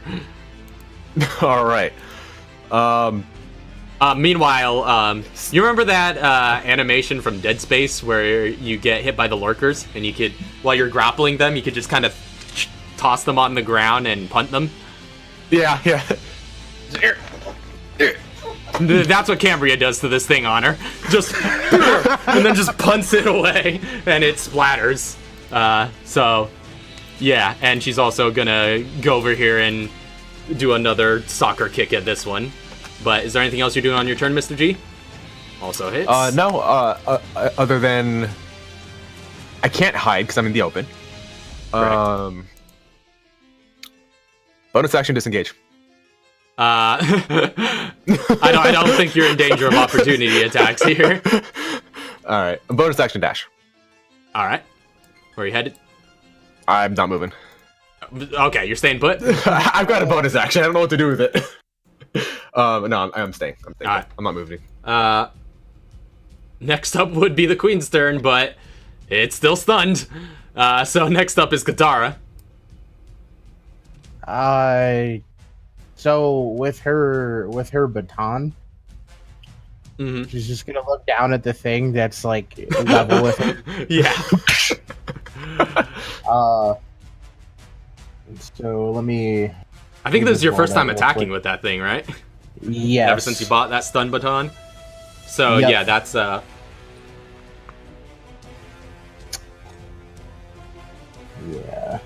Let me just. gotta figure out the bonuses. 8. Unfortunately, 8 does not hit. Which, wait, because that's it's a finesse weapon, right? Yeah. Yeah, so that's plus your mobility modifier plus proficiency. That would at least be a +7. Oh, Because wait. your proficiency bonus just Yes, went it up. went up. That's Yeah. right. That's right. So it's a 9. And it's also, I think that weapon has some modifiers as well. Oh, and it's a +1, so 10. That's right. Okay. Unfortunately, Right. that still doesn't hit, but bear that in mind for future rolls. Yep. Wow. Yeah, so that's actually +8. So Okay. Things are fast. yeah. Unfortunately, it's just like it's all squirrely, and you see its little tentacle tail just flowing about. You just try to swipe at that, but it just like ducks under a little bit and comes back up. All right. That's fine. But now It hisses at you. I guess that'll be all she does for now then. All right. On to Chauncey's turn, who is still up there fighting the Goliath. What do you mean? That's David there. Goliath's the one I'm killing. Let's do this. Yeah, we're gonna go ahead and shoot him up. Shoot him up. Yep. I always contemplate headshot though. I am so Do you still have Hey, advantage? using It's up to the- you. Yeah, headshot. Oh. Advantage. And advantage. Oh, okay. That's a 20 to hit. The hit was 20. Yeah. That just hits. What? What?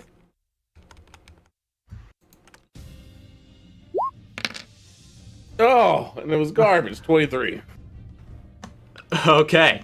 So as you take aim and just like look back around out from underneath it to get a good look at its eye on that left side, you fire those 2 shots and splatter, and the eye almost bursts as those rounds enter. You hear it go, and before its head just slouches down onto the ground. And you see, if you follow the neckline all the way back up to the back, you see that shell in the back open up, and Leonardo Bellucci looking like a newborn baby, just covered in just like this kind of web-like organic matter that is strung to him as he emerges out of that sack, and just comes out and he's just like, "Yeah, you insolent child," and he is exposed.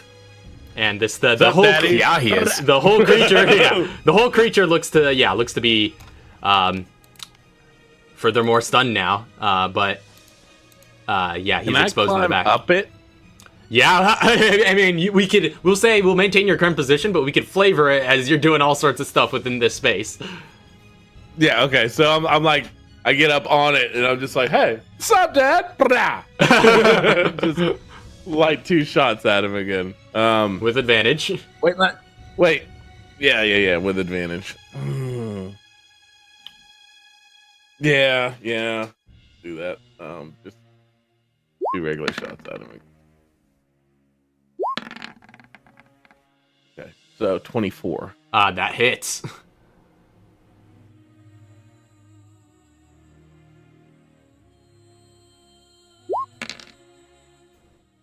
is a 15. So that's 15 points of damage to you? Yeah. All right. Yeah. Yeah, so you start lighting him up. His body is just like shaking as you start laying some rounds into him. And that's the end of your turn. I'm gonna ride this tentacle as much as I can. You're currently like stood up on top of its head, practically. Or yeah, actually, you're like on that kind of neck region and taking your shot straight down the line towards them.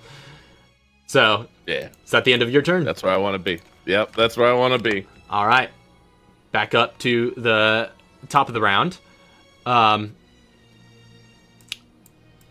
Let's see. The one next to Katara is going to attempt to bite at her. For these little Plaga creatures. That's a 16 to hit. Nope. Yeah, with your crazy AC now, with that shell skin, it just like attempts to jump at you and just like bounces off the hardened shell skin that you have on. This one's gonna come at Cambria with the same thing. Nope, doesn't hit. These ones are gonna just kinda... Yeah, this one's gonna dash across here and get as far as it can get, but that's all it could do. But this one's gonna join the chorus of the other one in slinging acid up at you guys. So you both... one against Katara, one against Mr. G, but you guys both have 3/4 cover. So, and they have disadvantage because they're so far. So that doesn't hit against Katara. It's against Mr. G. No.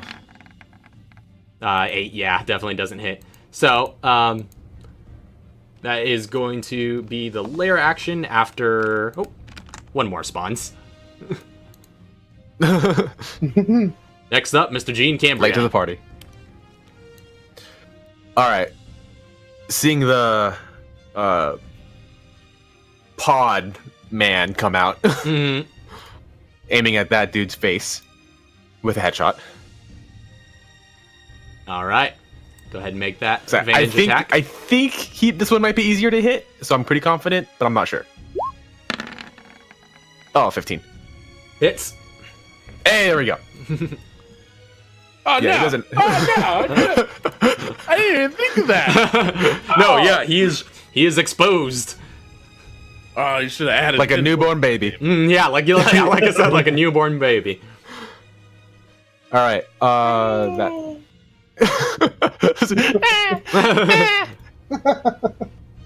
Alright, so that is with sneak attack, because it is stunned, right? Oh, yeah. Yes, yeah, the whole creature is added. considered stunned when he's in this state. 39 points of piercing. Whew. This stun Yeah, is man. doing work. Well, this isn't even Chauncey's stun anymore. That would have worn know. off at the end of his turn, but he brought I it down. know. So that's stunned again. But yeah, you put that round straight through him, and you practically put a hole in his shoulder as he's up there, and he doesn't even know where that came from. I'm basically just like chilling on the like the what's it called, the catwalk, and I've got like one arm slung around like the sling, and the barrel's resting on the bottom rung of like of like the rails that the are rails, like on the rails. So I'm just sitting there just like yeah, just round after round. yeah. Awesome. I love it. So, and that's all for your turn. Bonus action hide. Next up, or simultaneously, Cambria's going to start stomping like a big giant. V5 Which she does successfully. And she's going to meet this guy halfway and just punt him. Can she target punt that thing to another one and kill two birds with one stone? She tries. I don't think she could punt quite that far, but unfortunately, that doesn't quite hit this particular creature. But that is going to be the end of her turn. Can she field goal it at Dad? Field goal. It could be like see. an alley-oop situation where it comes at me, I grab it, and I like beat him with it. Like, wow, I'm on this thing's neck. So yeah, the pardon me. The Queen Plaga does still seem to be stunned after that, and that means next up is going to be Katara's turn. So I have a question regarding something I want to do. Okay. So how high is this thing in the air from Chauncey? Like the like the pod in the back that the Belucci pod is in the sticking back. out of. Yeah. Maybe because the whole room's about like 40 feet tall, so I'd say it's probably somewhere near the middle, around 20 feet up off the ground. Because I just want to ask if I could like put my baton on the ground, pull out my grenade launcher, and shoot it without hitting Chauncey. Oh no, yeah, easily. There's more than enough Okay. space in there to get that done. Okay. So yeah, she's gonna put her. Which, let me consult Better- my GM screen to see. Okay. Stunned auto fails mobility saving throws, so Okay, cool. it's gonna take max damage from whatever you put down. All right. Yep. She's just gonna fire off the explosive round, All right, and that is 24 points explosive. all right, Thump. And just the explosion envelops the humanoid figure on the back for a moment, and by the time the light and the dust fades, you see him standing there or just like fixed in there, all charred. And then that's all she's gonna Yeah, he's not having a good time. He's just back there getting lit up. So that's gonna be the end of Katara's turn. Chauncey, you're up next. I'm now going to try to get as close as I can, I almost want like barrel to face kind of thing. Like I want to be like right up near his shell if I can, All right, and I'm gonna keep lighting. this is with the AR. This is with the AR, yeah. Until it's not stunned anymore, then I'll yeah, 'cause, like I don't get double advantage. Yeah, we're gonna go ahead and roll out some headshots on that. All right. Ugh.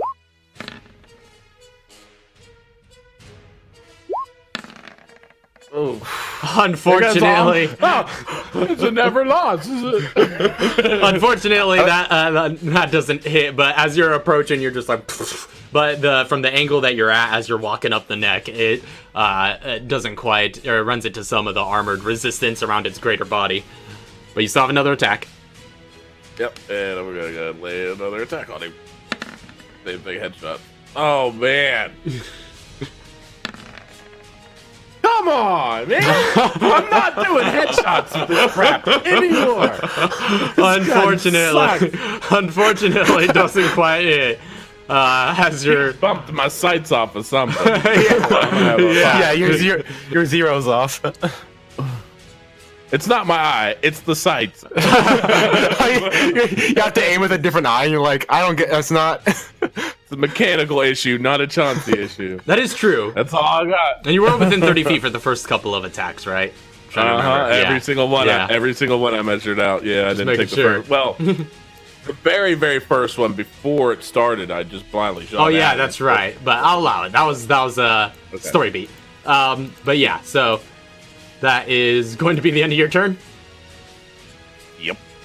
So at the end of your turn, you feel some movement underfoot as that kind of shell encapsulates Leonardo Bellucci once again, and the head underneath you starts roaring back to life, and you kind of lose your balance and fall back down underneath it as it rises back up. It is, for the first time in a long time, no longer stunned, and layer actions are going to go. So this thing's gonna move out here. Also, while it's like doing its actions and it seals him back up, can I also yell at him? See, you're still a coward. All right. Like as I slide off the neck thing. Like, oh, still a coward, huh? He seems to let that slight go as these things start hurling acid at Cambria with disadvantage because the second range increment doesn't hit her. This one's going to attempt to bite Cambria, which it also fails to do.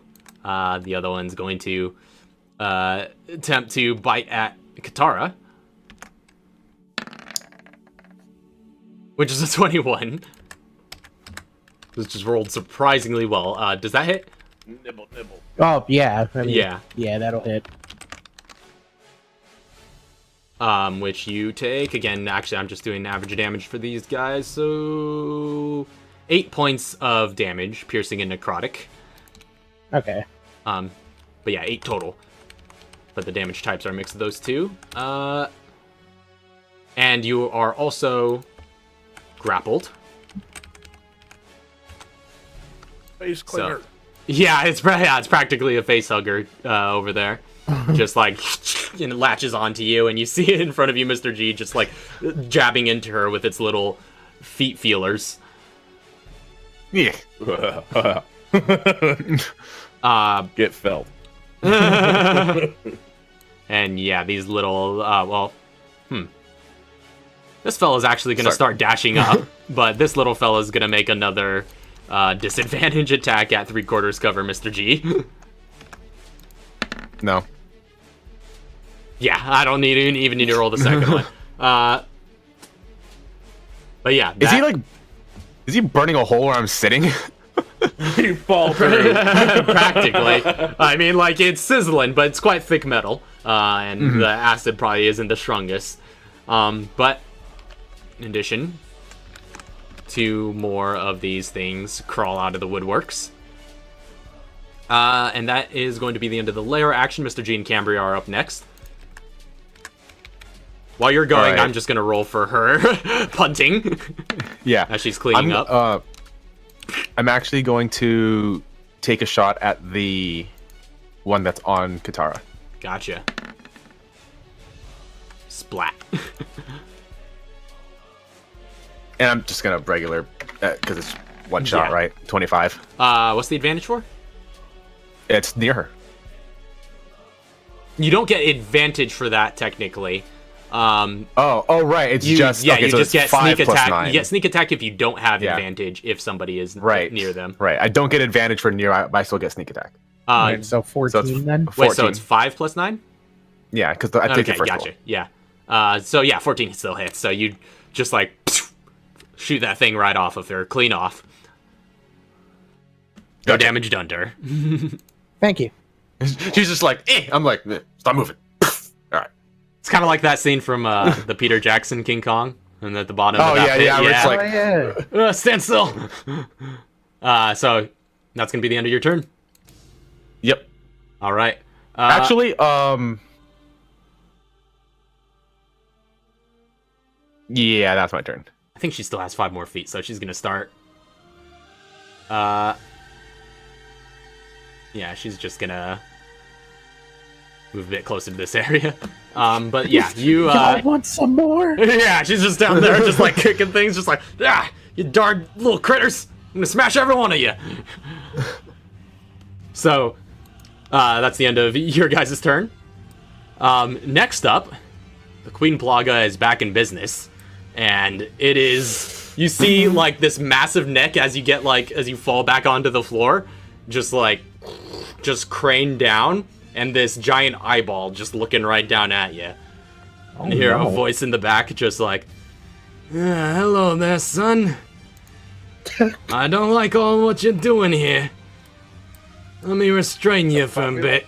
And you see that Come fight me like a man. you see that its large mandibles begin to open up.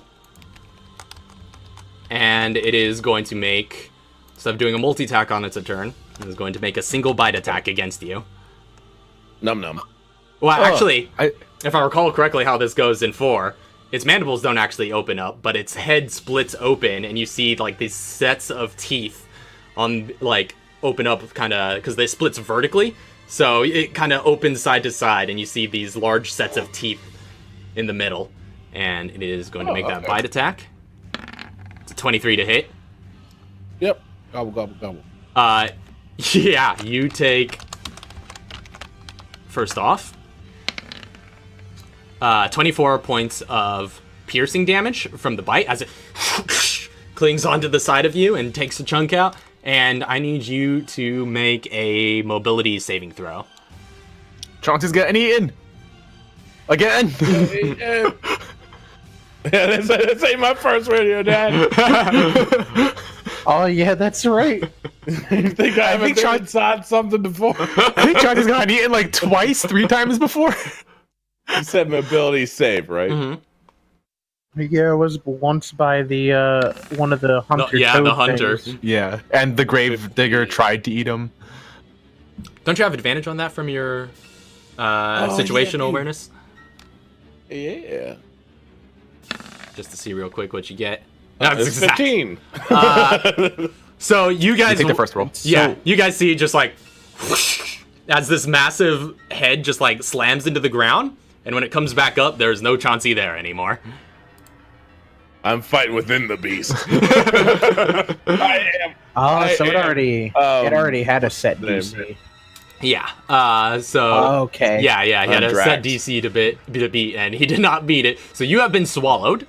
You are blinded and restrained, but you have total cover against everything outside of it.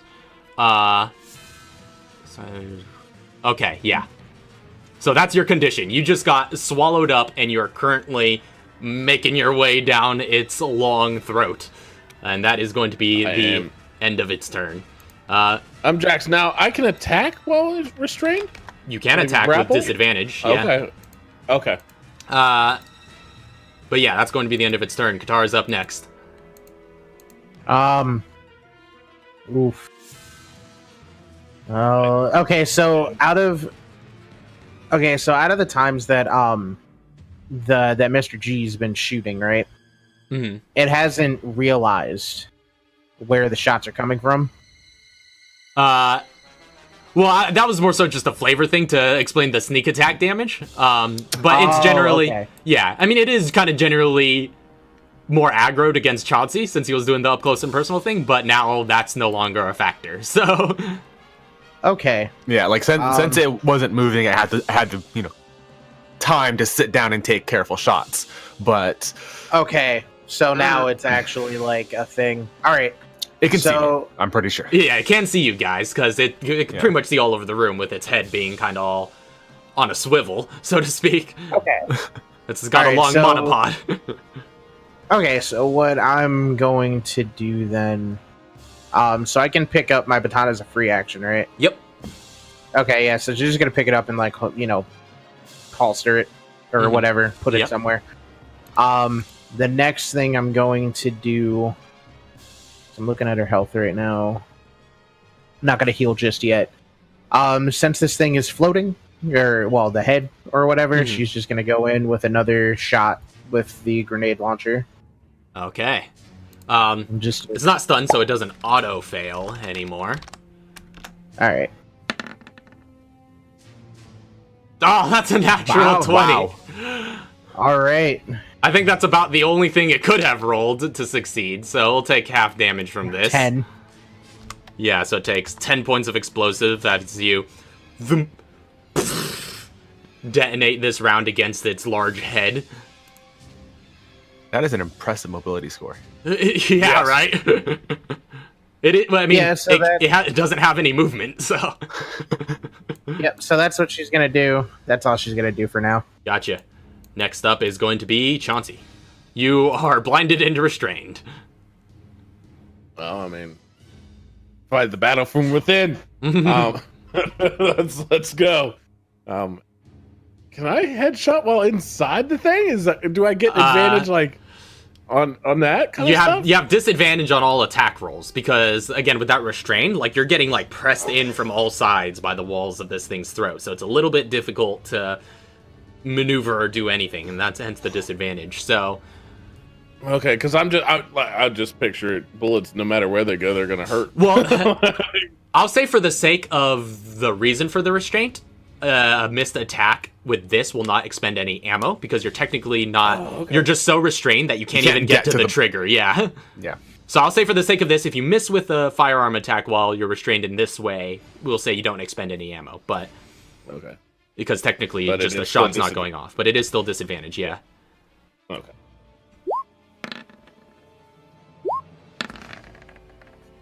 So 16. Unfortunately, doesn't hit. So you're just like just squirming and wriggling around. I can't reach dirt. And I try to reach again. Oh, No, Nope. unfortunately, not. No luck. He caught me off guard. My trigger finger's loose. I can't get it there. Help, Tom Cruise. So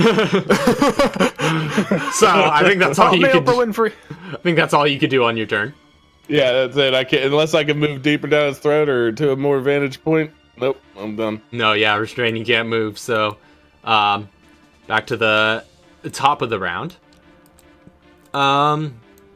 Cambria's gonna start getting harassed by all of these things,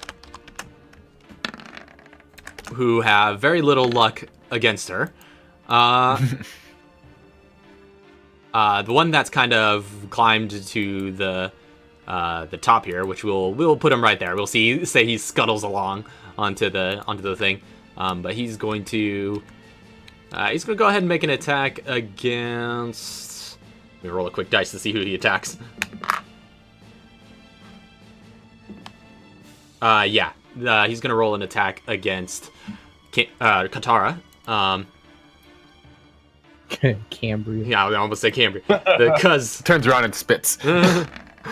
that's a 16, Nope. so it doesn't hit. The one at the bottom is going to go ahead and use its action to start dashing up. It's sick and tired of missing. Yeah, it's done. So that's its action. And one more of these things spawn. And that is going to be the lair action. Next up is Mr. G and Cambria. Again, I'm just going to be rolling for her in the background. Don't mind me. As she's swatting these things. So you got eaten. Yeah, you do not see Chauncey anywhere right now. Well, I'll look at him with my binoculars. No, I'm kidding. Use your X-ray vision. You'll see me being swallowed like a mouse inside a snake. All right, I'm gonna take some shots at him. The big thing. All right. Or one shot. I can only do the one. Obviously not a headshot. Yeah, definitely not a headshot. Nope. Unfortunately not. And I think that jams your weapon. It does not jam. Oh, does This it not? weapon cannot jam. Oh, that's right. You bought a even better weapon. Forgot about those purchases you made. Yeah, this weapon doesn't jam, but I'm trying to take the shot, and I'm still like crouched down, aimed at the eyeball, and then the thing just jumps and bumps my scope out. I'm like, hey! Just I hit the far wall. Yeah. Just That's a good deal, though. No jamming. So, yeah, you can still continue to use that weapon, but that's the end of your turn. yes. All right. Yes, actually, yeah. Next up is going to be the Queen Blaga, which is going to do a full round of tentacle attacks against... Wait, I forgot. I said I would give it high ground advantage for everybody on the top rung. So you actually had advantage on that attack roll. Oh, we have high ground advantage on it. Yeah, Right. Okay. I forgot about that. Sweet. Which 22. hits. Which hits. So if the thing knocks me, I just shove it off and Yeah. Just supreme take my focus. shot. Oh, man. I almost forgotten about that. Well, No clearly I did headshot. for a sec, but... yeah. And no sneak attack. No, yeah, get a sneak attack because you have advantage. Oh, because I'm okay. Yeah. I'll just roll 46. Yeah, just roll another 46. I'll add it to it. That is 17 plus 14 is Got it? 31. All right, so you get a good shot on the soft, fleshy bits. Does this thing have to make a strength check to Oh. keep holding me, though? Or Or is nope. it not like grapple? Nope, it is not like grappling, no. Okay. Also, okay, also I was kind of thinking, but does Oh, right. At the I was start gonna of ask its a question. turn, I forgot what it was. we were just making up or finishing off the end of your turn, but your turn is over, right? Yeah, I was gonna ask a question, but I forgot. I wanted to know something. Well, But if you think of I'll it, let me figure it know. out. Yeah. In the meantime, at the start of the Queen Plug's turn, Chauncey, you take 17 points of acid damage as it's Wow. kind of digesting you. It's counted down. Mm-hmm. Almost exactly. Oh look at man, that, yeah, wow, 6, 5. Numbers, and it is going to Instead make of 4. a full round of tentacle attacks against everybody on the outside. Goodbye, cruel world. One against Cambria, one against Katara, one against Mr. G, going down the line. To Cambria, it hits. To Katara, I think that hits. Yep. To G. And we don't have cover for this, right? Technically, cover only applies against ranged attacks. Oh, this is a melee attack. These are melee attacks it's making with its tentacles, as it's just like... Of course it is. Yeah. And, let's see. So, you guys take... First off to Cambria, she's going to take 17 points of damage.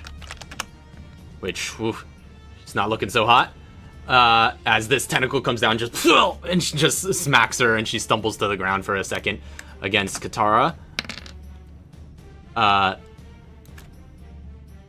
16 points of bludgeoning damage to you.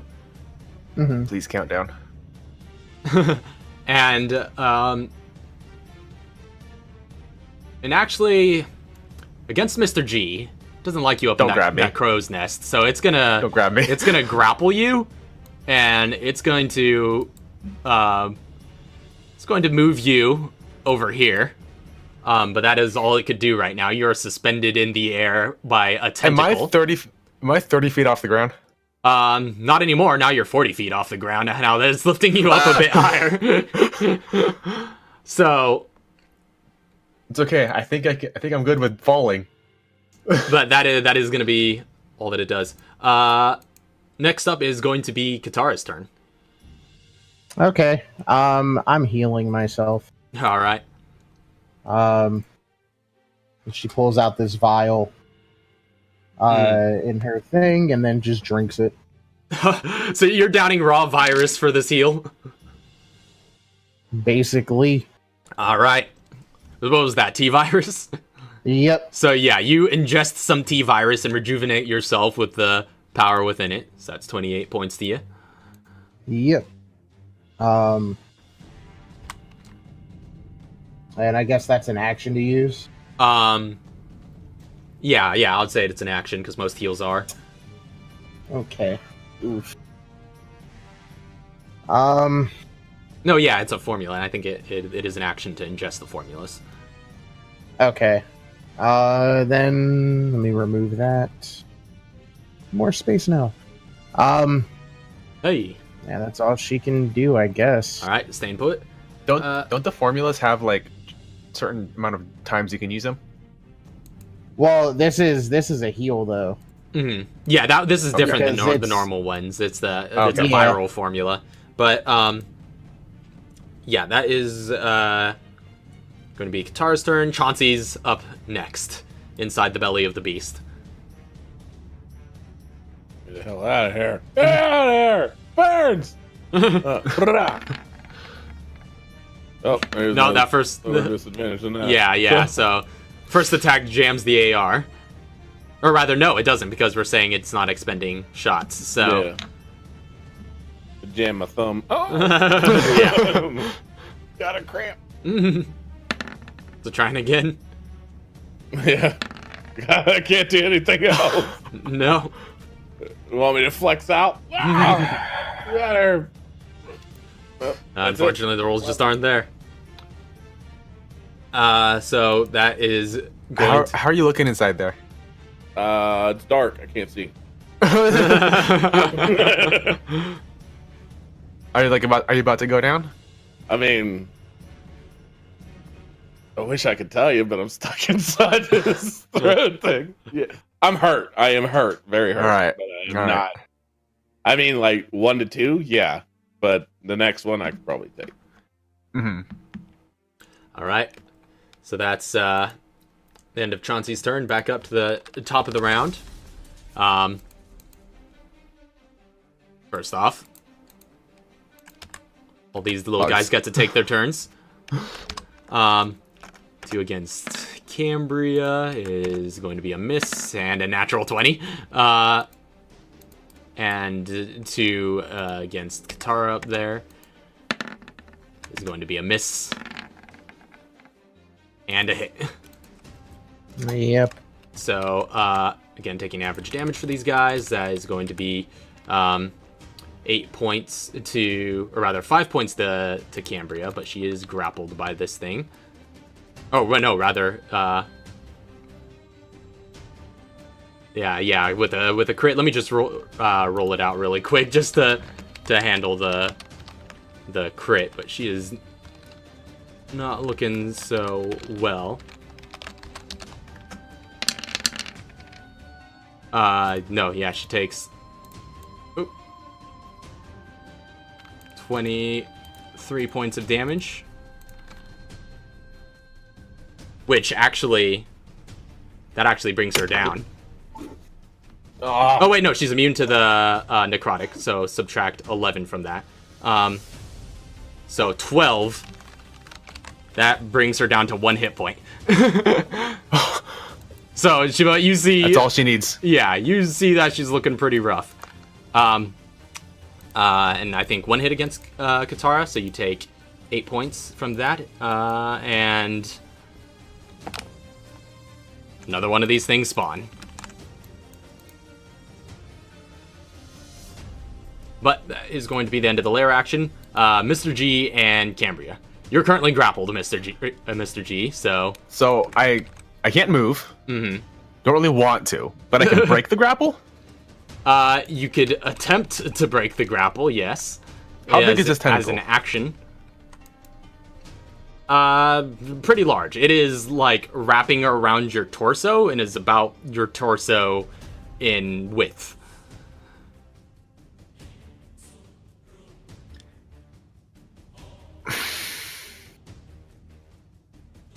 Does it look like I could run on it? Well, it's wrapped around you, so you're grappled, so you can't much do. After I break the grapple, does it look like I'd be able to run on it? Possibly. I'm gonna break the grapple.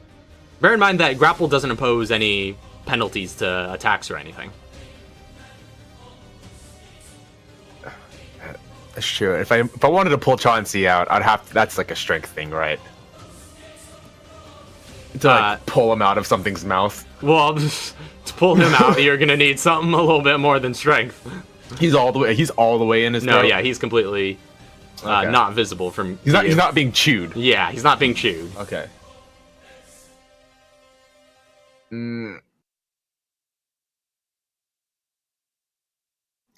All right, so from where I'm at, actually, What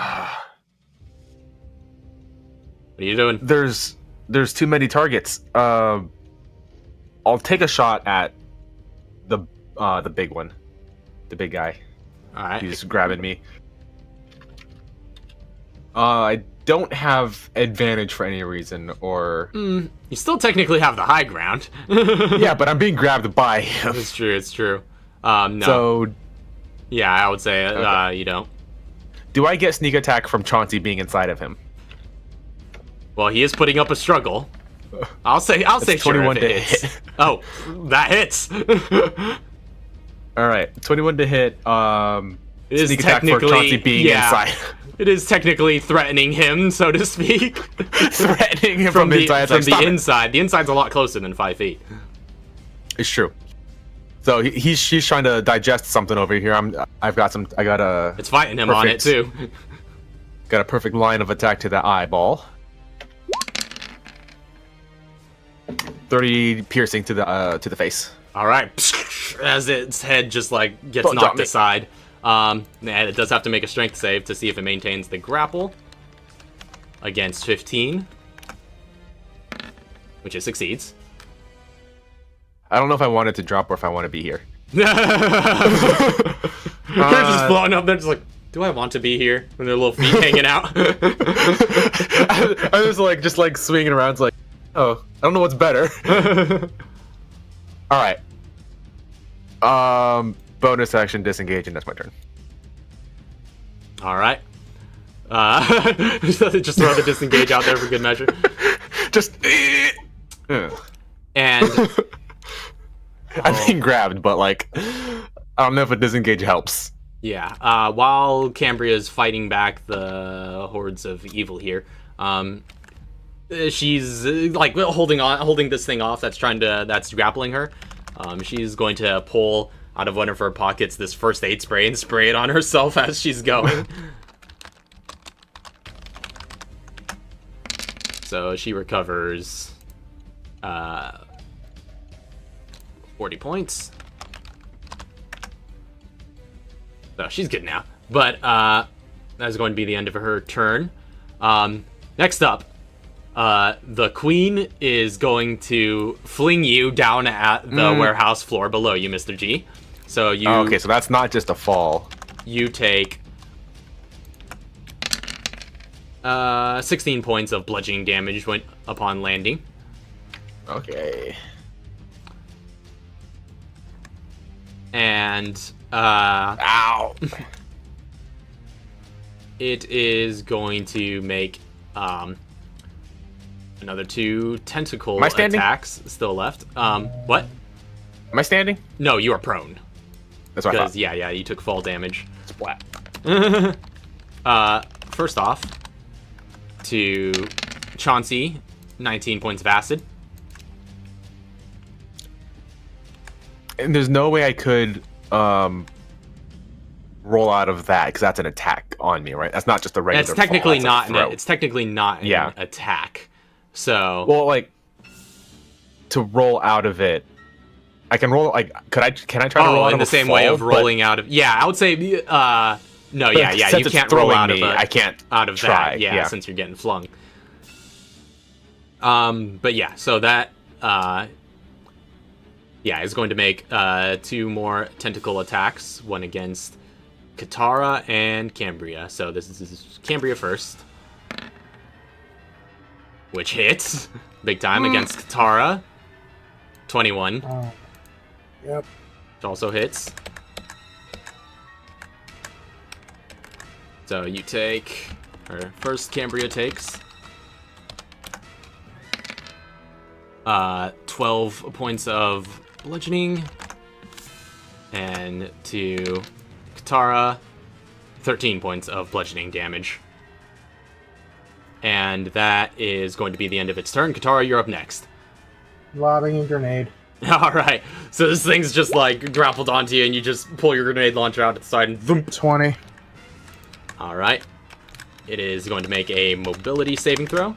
Oop, that is an underscore. 1. There we go.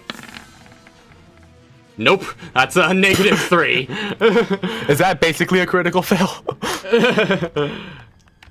Well, it could get worse. So, another detonation on it.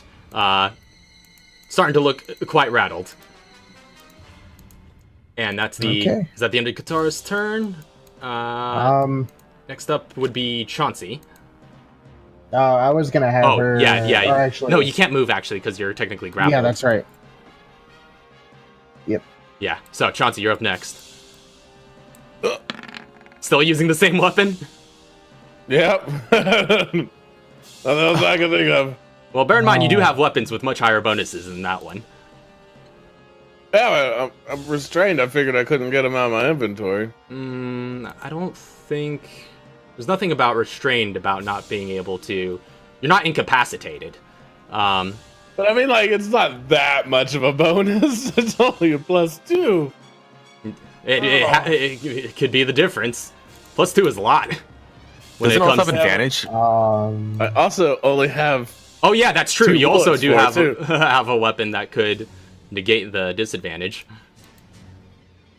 What? Maybe a shotgun, right? Oh, because, yeah, but, I mean, like, does that imply here being that like I'm restrained? I don't, like that's first time. By rules, Well, it would, second time, rules I as guess. written, it would still apply. Okay. Well, I fired those two off, and I didn't hit. Nope. So I'm gonna go ahead and pull out the Yeah, shotgun. 'cause that was disadvantage. Well, Yeah, so it's a I guess 9. I'm gonna reach back while it's still holstered to my body. Just like reach my hand back and just grab it and just pull the trigger twice. Okay, I'm into it. So go ahead, roll attack. This is a straight roll, no disadvantage because of the quarters. Yeah. I almost want to go like ballsy and just hit it with the headshot. Like, It's up to my you. bullets. No, 16 misses. Unfortunately, still I misses. didn't miss bullets, so it is what it is. Oh yeah, I'm not wasting any bullets, so Yeah, you're not wasting any ammo. My elbow cramped. These are just attempts to try to get to the trigger. Yeah, exactly. Yeah. So, that is going to be the end of your turn. Back up to the top of the round. These little plagas are gonna continue their assault. That one could only get about yay far. It's gonna try lobbing acid at Cambria, which it manages to do. So she takes 7 points of acid damage from that.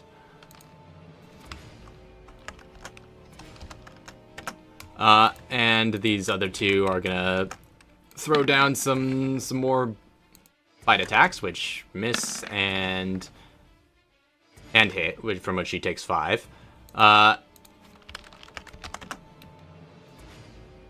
Against Katara, another 2 bite attacks, which is a miss and a miss. So, Okay. yeah.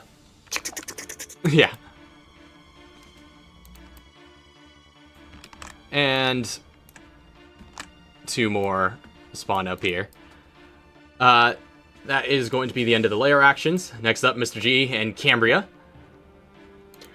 All right, so I'll get up, Which she's but smash.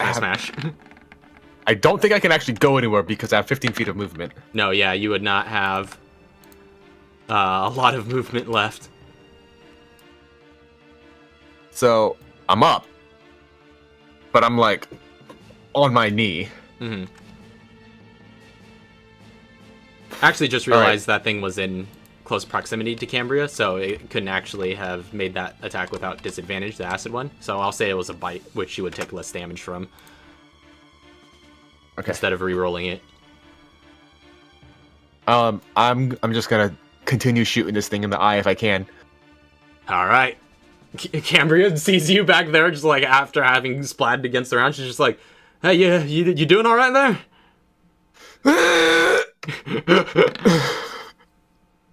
All right, 24. Oh, that hits. All right. With sneak attack, because there's something squirming in its throat. 40. Oh! Two Whoa. 10s. Are those two 10s? I see? That's a double. That's a double 10.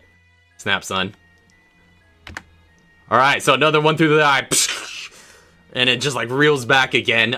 It's looking quite severely on the cusp of going back down, but Cambria is going to. I think she was right here. Yeah, she's going to move 15 feet back here to you. She used her actions already to hit those things, but that is, yeah. But she's going to move to get closer to you.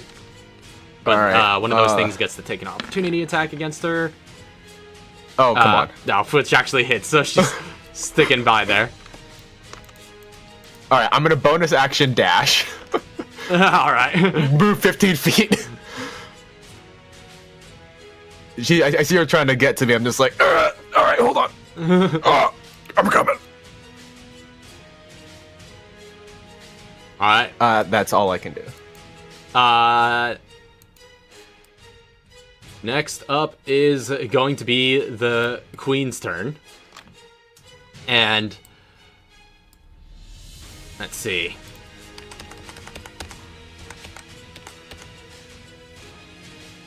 It is going to go ahead and start opening up its maw, and it's just like, yeah. You hear Leonardo's voice in the back, just like, well, it looks like I'm gonna have to take 2 of you unruly ones. And he is going to attempt to make a bite attack against Cambria. What? I shouldn't have moved up.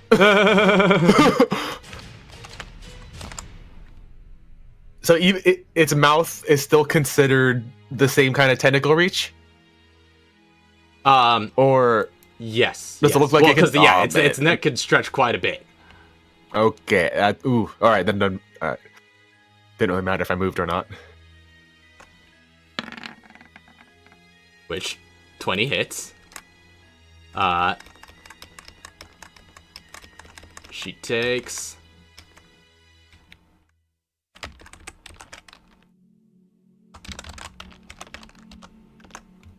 I think this is gonna bring her down. Yeah, that brings her down to 0. 1? Oh.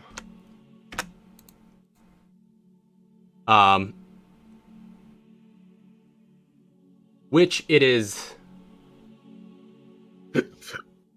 actually not going to choose to swallow her because it is not intent on being on going for a kill here. And in fact, against her. Yeah, against her. Which also means that she doesn't have to make death saves because she is technically stabilized after attempted non-lethal attack. But she goes down there. Yeah, she's not dying. She's unconscious. Yeah, she's unconscious, basically. Ew. Yeah. So he just like... yeah, essentially, just like... and then just like... smashed her there. That is going to be the end of its turn, since that's all it could do with an action. Next up is going to be Katara. Lobbing again at him. I mean, 7, whatever. Oof. Yeah, Those rolls. Roll. At least if it rolls anything other than a 20. No, it's good. So it takes all 7 of those damage. Still looking pretty rough, or is it going down? Yeah, still looking pretty rough as that shell impacts against it. Just, but it is not. It doesn't quite. It doesn't count yet. as like a structure or anything, right? No, it is not a structure or construct, so it is not vulnerable to that kind of damage. And so that's Katara's turn. Yep. All right, next up is Chauncey. All right, here we go. With a shotgun. I'm still reaching back there. Ba-boom! Nope. Unfortunately not. I'm sorry, these rolls.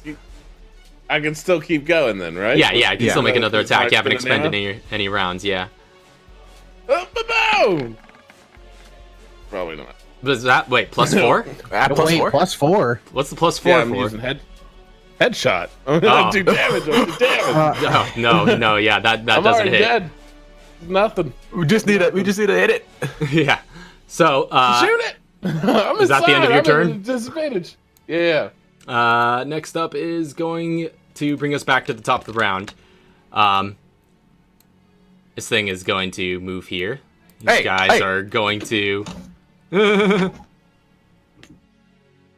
use their dashes to start moving up. That is all they can. That's not good. All they can do. One of them is gonna attempt to bite at you, which it doesn't succeed at. No. The other 2 attempting bites at Katara. It's a 19 and a 9. Nope. Neither of those? Nope. All right. Good on you. Shellskin, man. Yeah, man, that's good stuff. So let's see. A couple more spawn. Yeah, that's gonna be 3 more of them. spawning Oh up man. here. And that is going to be the end of the layer. Mr. G, it would be Cambria, but she's out. And it's an action to search her for heal, right? No, it's a if free it hits action. me. Yeah, Oh, is it? yeah. I'll grab any heals that I see off her. All right, you have you see a green yellow and a red green yellow. There's a red, green, yellow. Red, green. Yeah. I'll take the red, green, yellow. All right. Are you gonna use it? Yeah. All right. That's an action, right? Yeah, that's an action. So I mean, but it's still gonna kill me if it hits me once. At least. But I feel like we only need to hit this thing one time. I know that's what I'm before- thinking. Yes, because like, it's up to you. yeah, I'm attacking it. I'll put that in my pocket, but I'm attacking. All right.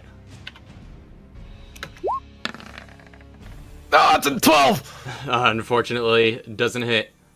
I'm going to bonus action disengage. All right. Hey, finally. Got to use it.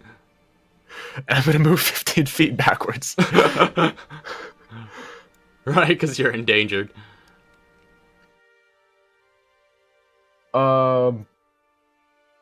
And that's my turn. All right. Next up is going to be the queen. I'll actually forgot to note, but the one that was grappling Cambria when she got bitten is probably dead. So let me just get that guy out of there, because there's no way it was going to survive that if it bit her. Yeah. But meanwhile, the queen is going to take its turn once again. And Really quick, how many rounds have gone by? in total, Yeah, I think 9 rounds, it looks like. that's what I thought. According to my record, at least. Seeing only 2 people left standing, it's just like Leonardo Bellucci, you hear his voice come out in the back, just like, well, looks like I'm gonna have to finish this up quickly. And you see its maw start to open. And, well, actually, no, yeah, it's gonna use tentacle attacks instead, actually, and hit both, or go for both Mr. G and Katara. Here we go. Here we go. So, this first one's against Katara is 29, which it is going to use to grapple you for this first one. And against Mr.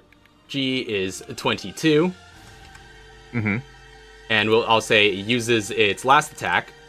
First of all, this guy falls off and splatters to his death, but it is going to use its last attack to fling Katara down to ground level as well. So you end up down here with G. You take, upon getting flung, 19 points of bludgeoning damage. Okay. This guy made it all the way up to the top of the stairs. Yeah, I know. I now have to go all the way back down. If it jumps, will it take fall damage and die? That's basically what happened to the other one that fell off. So, And against So, Mr. me. G, yep. That was a tentacle smash against you. That's 21 points of bludgeoning. I am not dead, That's good. But you are down. but I am dying. Okay.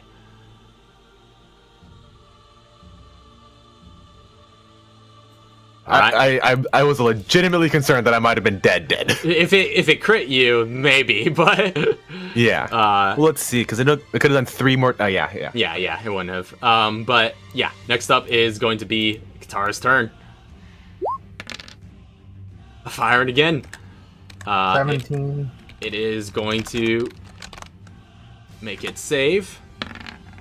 which it fails, and as this shell impacts against it, you see its head just like reel up back up and hit the top of the ceiling and crash down on the floor.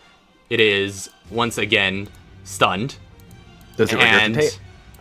Yeah, do I like come spewing out like it doesn't regurgitate, but you feel the muscles around you grow less tense, and you do not seem to be restrained anymore, but you still need to escape this thing. You could escape it using, let's see, 20 feet of movement on your turn. Okay. So that is going to, that was Katara's turn, right? Yep. So Chauncey, you're up next. Oh, I'm gonna use the 20 feet of movement and get out of this thing. Just come running out. Yeah, so you just slither out and you see him all covered in goop and come out of its maw. And just right out from between the mandibles. And while it's stunned right now, by the way, Leonardo is exposed once again in the back as that shell carapace unveils.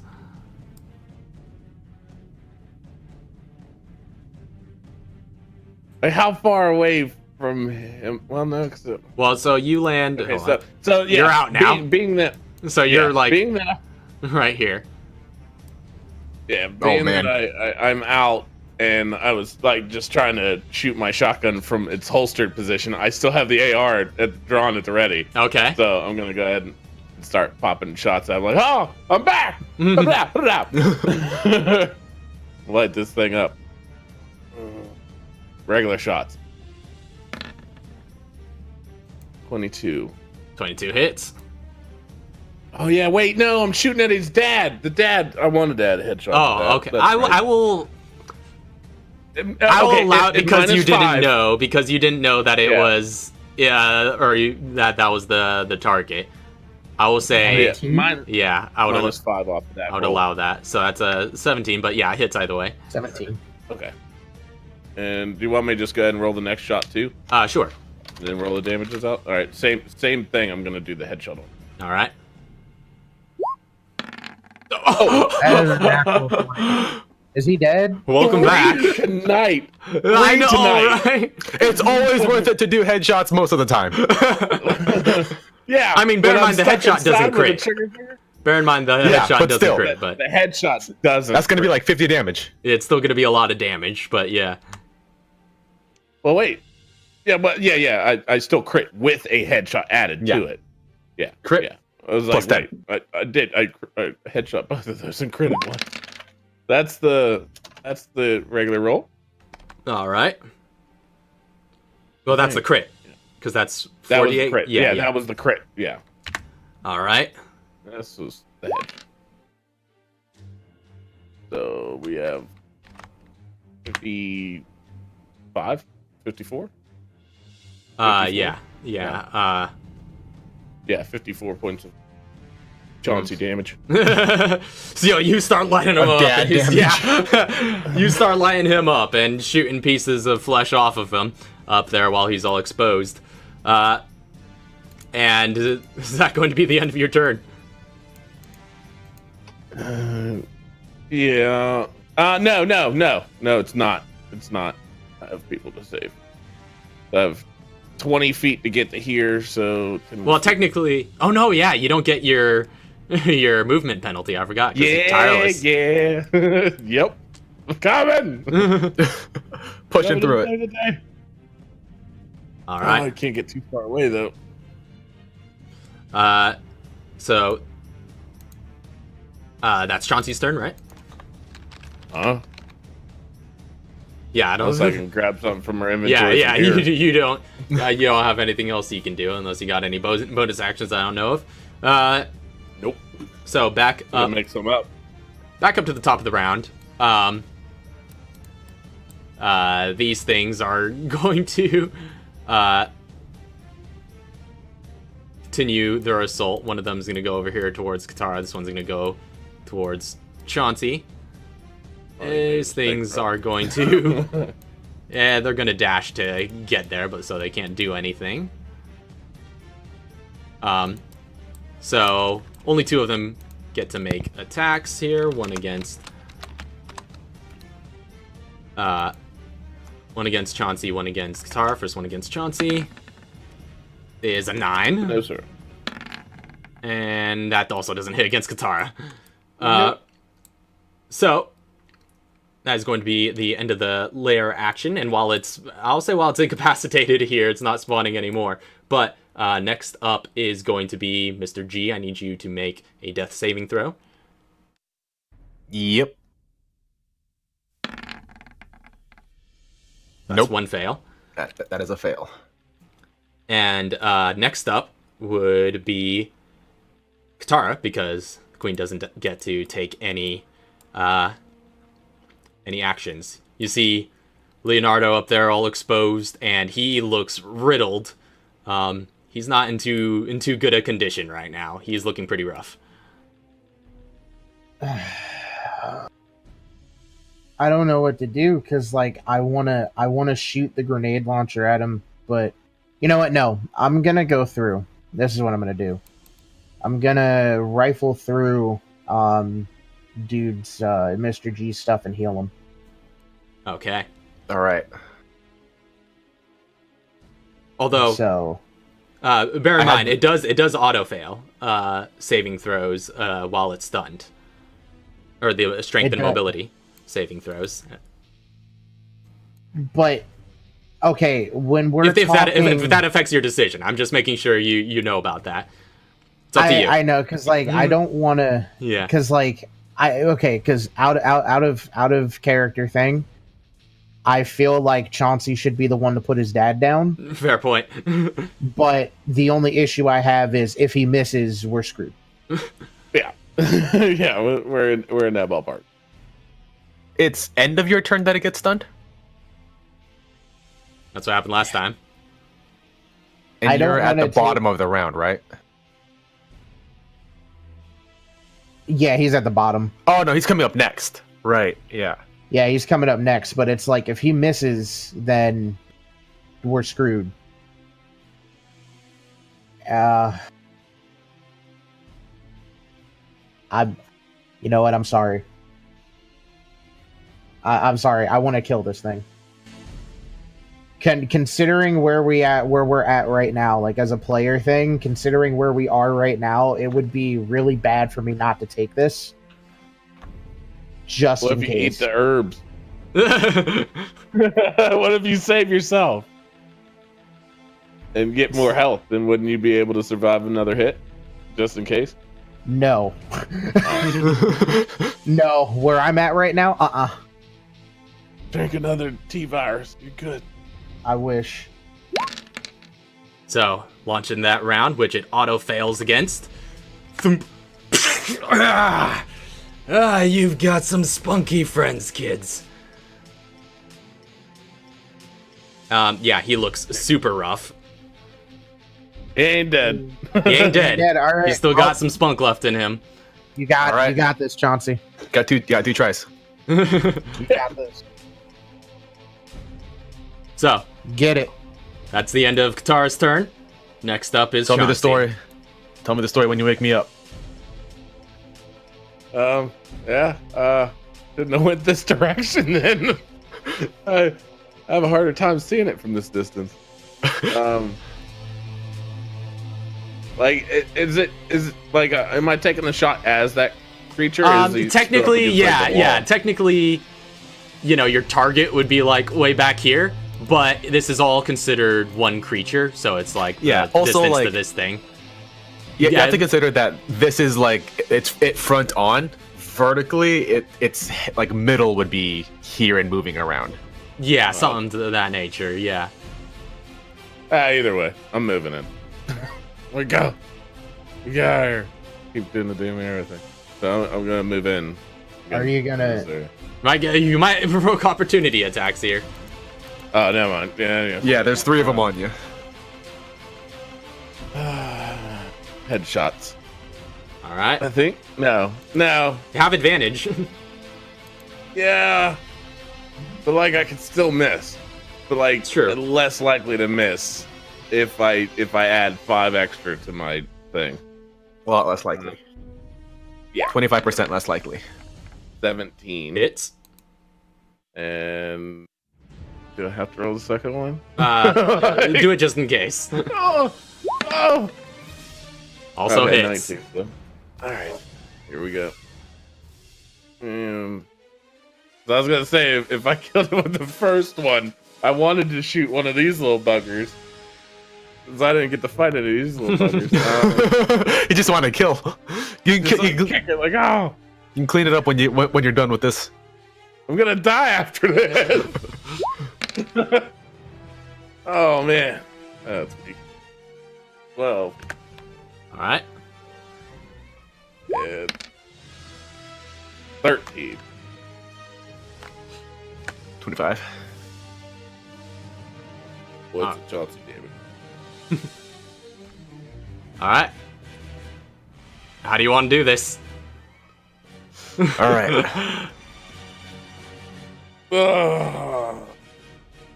Does he say anything? Is he like saying anything at me? No, and not Like, while the shooting last at thing. That was the last thing you heard him say was talking about your friends. But he is looking down at you as you're laying in these last rounds, and he's just like, "I'm disappointed you chose this way, son. I would have preferred we part on happier terms." As I let off those last rounds, I'm going to tell him, well, it seems to me that my friends are more like my family, and just light him up. Just So, as you say that, and you butt the AR into your shoulder, take careful aim, you just and just unleash those last, rather 4 rounds into his center of mass, just climbing all the way up with a kick across his torso as he shudders side to side with each hit, and as you do, you see the fleshy creature, this large parasitic queen plaga, begin to disintegrate in the process as those rounds pierce into him, and the last round goes straight into his head. His head shoots back, and then he collapses face first back into this form, and the entire thing begins to disintegrate and fall apart and turn to a sort of ash. And you see all of these little critters around you look back up at it and are just like, and then they just collapse right in front of you. Also, can I note that those were my last 4 shots in my gun? Can Were I also they? be like holding it? Yeah, the last 4, because I would have had to reload. Could I be still sitting there clicking it, just like no bullets be firing? You guys, As if you I guys was see spraying that. the brand, just You guys see as, well, at least Katara can see, as she's the only one witnessing this, as the massive plant-like form begins to fall apart in front of him. You're looking at Chauncey's back as you hear his rifle clicking empty a few more times. And that's where we're going to take our midpoint break. So, I'll say if you wanna roll up your heal for Mr. G right now, we know that's gonna happen immediately. You could do that. So those I'm over here then I'm with Cambria. Mhm. That's where I was. Anyways, and I'm gonna be trying to shake her up and also dig through her bag and find something. in All her right. bag. So that was a red, green, yellow mix you took, right? From Yeah, the Cambria? red, green, yellow is in my jacket pocket. Okay, yeah. So you find My that. hoodie pocket. So I'll say, Katara, you want to roll 8d4 plus 8 for him, and Mr. G, if you want to roll one of your hit dice. Mm-hmm. Ah, Those are ones. Ooh, so that's 25 points. it's okay. to That's my health. Oh, okay. And then it goes up by 2 because I'm healed, right? Because I'm at max. Yeah, sure. Is it, yeah, or is yeah, it I'll allow- my max goes up? It's 2 We'll points of Yeah, either way, it's 2 points of health. So yeah, we'll say it brings you up to max. If it would have gotten you to max beforehand. So yeah, that's Would I be able to rifle through and get at least the green yellow? yeah. She does have that green yellow. still in her pocket. She seems stable. She doesn't seem like she's bleeding out or anything. Again, with that non-lethal attack that was made against her. But yeah, you do find that green-yellow mix in there. Would I be able to take it? Yeah. Does somebody have to give it to me? No, you can take it. Okay. Use it as an action on yourself. So I'm almost wondering if we're just gonna stumble across a red though, because that'll make it a little bit better heals. It would. Do you want to risk it? No, I'm ready. I'm just gonna take it. It's not like I'm getting max healed if I get a red in there anyhow. So, yeah, I'm gonna go ahead and take that as well. Is that okay? Yeah. So if you want to go ahead and roll your hit dice before we go on break. Yeah. What's the Oh yeah, the green heal give me? is just the green is 2d4 plus 2.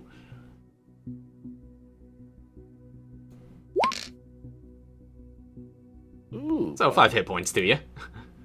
no danger. And then this one. Go ahead and roll your d12. Yeah. Which you can re-roll that. Ugh. Unfortunately, Mr. Oh, G. he's getting. Oh, come on. Mr. G just missed the threshold for getting a Yep. reroll. All right. Yeah. Let's. So that raises your maximum. And yeah, like I said, we're going to go on break here. Thank you all very much for watching up to this point. We'll be back in a very short bit. But see you in a little bit. Round 2. We survived. Right. We weren't supposed to make it this far. Well, you guys weren't. I definitely was not meant to survive that. Pete wasn't supposed to make it past Billy. Anyone was meant to survive that. Chauncey would have been alive at least to this point. It'd been a lot harder battle, though. I'll tell you what. He'd have swallowed me way earlier. All right. So, guys all ready to go? Yep. All right. Yeah, let's go. All right. Last we left off, you guys were recovering in this chamber in which the battle was just fought. You see the creature on the other end, and Mr. G, you're up and running now. Cambria is starting to come to, and it's just like, oh, she just looks a little dazed, but she's coming to. You see all the vines along the wall are starting to crumble as well, and all the vines that were obscuring the exits are now destroyed. But as the big center mass of this plant begins to disintegrate, it turns into like this. It goes from like kind of crumbling ash and then just like dissolves into this almost like liquid-like substance and goop that just forms a pool at the other end. But yeah, whatever belongings Leonardo Bellucci may have had are somewhere in that goop, which is now flattening out on that other end. Time to check. I'm dusting myself off. So, like, is there something that Katara could take to, like, kind of toss into the goop to see if it's acidic? Yeah, I mean, all of the, well, actually, that's probably not a good point of comparison. I was like, all of the little plagas, just fell, like, limp. They didn't disintegrate or anything. They just fell limp in front of you. But they do also spit acid, so. Mm-hmm. But unless you have some sort of spare lint or something you want to throw in. You know what? You have a Does pH she- balance tester, probably, as a scientist. Oh, yeah, that's true. It's probably in your chemical set. Oh, yeah, let's try that. Yeah. So you do the sciencey way and use the pH balance tester, and just take out a little strip and dip it in and start going through the process of determining as you wait for it to change colors. You determine that it is corrosive in nature to a pretty severe degree, not severe enough to damage a person, but maybe smaller, less durable objects within it might receive some damage. Okay, so she would know she could go through it without getting like you could damaged. wade through it. It won't like eat through your clothes or your skin or anything like that, but it is a little acidic in nature. You know, Okay, so she's like a mean Dr. Pepper. okay. So I'm gonna have her take a psycho stim then. Okay, you psycho stim it up. You open your mind and start wading through the muck. And as it's kind of flattening out, it doesn't really come up that high once it's had a chance to disperse. But wading through, you do get the sense from your drug-induced searching that you... the relative position of where Leonardo Bellucci's body would have fallen and turned to goop. And looking in that area, just kind of... You do see a couple of lumps in the goop. And you take a hold of them. One of them you pull out. Looks to be a ring. And after like brushing it off a bit with your hands, you kind of see that it is a very it's an identical ring to the one you guys found on Marconi. It is the Feliciano family signet, worth about $5,000, and probably a little bit more polished now if you just water off the rest of the goop. Yeah, pretty much. That's what she's gonna do for that. Just like a little spit. You do also find what looks to be something like relatively flat that was nearby, but you're still able to notice it using your psychostim. It looks to be when you pick it up out of the goop, it looks to be a key card of some sort. But it if you were to drip the goop off of it and brush it aside, this particular plastic key card looks to have been corroded a bit. And looking at where the bar is that that would get swept through, it doesn't seem like it would be functional anymore. It seems quite damaged in that area. Oh. Okay. And then that's pretty much it. That's all that was on him. Yeah, other remnants of clothes and whatnot that didn't quite digest and things like that after he got pulled in, but nothing else of interest. Okay, and then there's nothing in this big area at all. Yeah, you don't find anything else. Oof. Okay, so she'll come back and she'll be like, all right, first, there's another ring. It's the same one that we found before. And then also a key card. It's not going to be much use though, unless we can somehow find a way to fix it, but I doubt it. Can I take a look at that key card? Yeah, go ahead. She hands it over. All right, let me see this. Does it look in any way recoverable? It looks a bit beyond the point of recovery at this point. Excuse me. Yeah, it would have to be remade from scratch, but this particular keycard doesn't seem, to your knowledge as a security expert, that is an expert in bypassing securities and whatnot. I'm looking to see if I can clone it. No. The strip, the magnetic strip that would recognize its encoding is what's mostly corroded. Okay. So, is there any on the actual card any identifiable information like? What's this a card to? Yeah, are you like kind of brushing it off some more, just seeing if you can find any labeling? Yeah, I'm just wiping against my pants. Just yeah.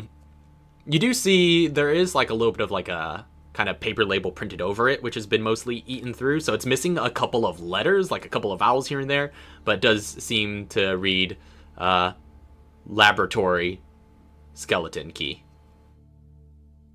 All right. And nothing else other than a corroded magnetic strip and laboratory skeleton key. Mm-hmm. And Cambria's just sort of getting onto her feet. She's like, did we win? Or am I dead? We won. Which one's the preferable option? Oh, at this point, I'm not quite sure I know. How are you two doing? Well, I wish I could have seen that old psycho go down. Tell me who put the last shot in him. Yours truly. Ah.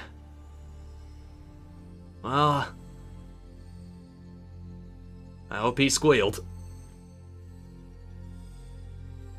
Yeah, we've seen that he was already a coward. Yeah. Well, I missed it. Let's get out of here. It's starting to stink. That's for sure. And she just starts limping, and she's just like, oh. Okay, maybe you're right about this retreating thing. I don't know if I'm cut out for all this. Plus, with my, with all my contacts, I might be of better use on the outside on this. I don't know if I can handle another fight like that. You most definitely cannot. But, we need somebody constantly monitoring you just in case you fully turn. She's not gonna turn. No, not yet. But Like the second that you say that, like, yeah, she's not gonna turn. I'm not gonna let it happen. hold on, I'm gonna make some calls, make sure Pete's still on the outside, and she starts like getting on the line with her phone and starts putting in some calls and starts making some conversation. You assume with some other handler, kind of like you have with Maya, just trying to get in touch with the BSA outside and then making sure she's got safe arrangement. And she kind of at one point just is like on hold, looks over to you guys, like, "Hey, is from what you guys can tell, is the path pretty clear out there?" Does it? I mean, we cleared our path, right? You guys haven't seen much of anybody besides those guys who brought out the Gigante, outside. You guys killed pretty much everybody in the manor. Yeah, there's 2 unaccounted for. Pretty much everyone else is a goner. Can you see if they can just bring over some sort of supplies or something? It's going to be difficult with the red tape. Hopefully we can, but I don't see what I can do. Do you guys know what that's all about? What's this red tape that Kid Pete's talking about? I don't know. I got here before all that. Huh. I was hiding inside, so I don't know. Well, I'm going to have to start badgering some people, see what I can do about it. And that's where you're stronger than me. Because you shot like crap. Like, just so you know. And she seems to be off hold now. You got to shoot them out. She seems to be off hold now, so she goes back to talking on the phone, but just like flips you the bird as she's doing so. While she's talking, is this any way long enough to do short rests? I'll say you guys can wait here. You don't seem to be in any immediate danger, so you could just sit here for however long you need to and do a short rest. Tara, do you want me to hold on to that ring for you? Yeah, go ahead. That can go in the treasure pouch, right? Yep.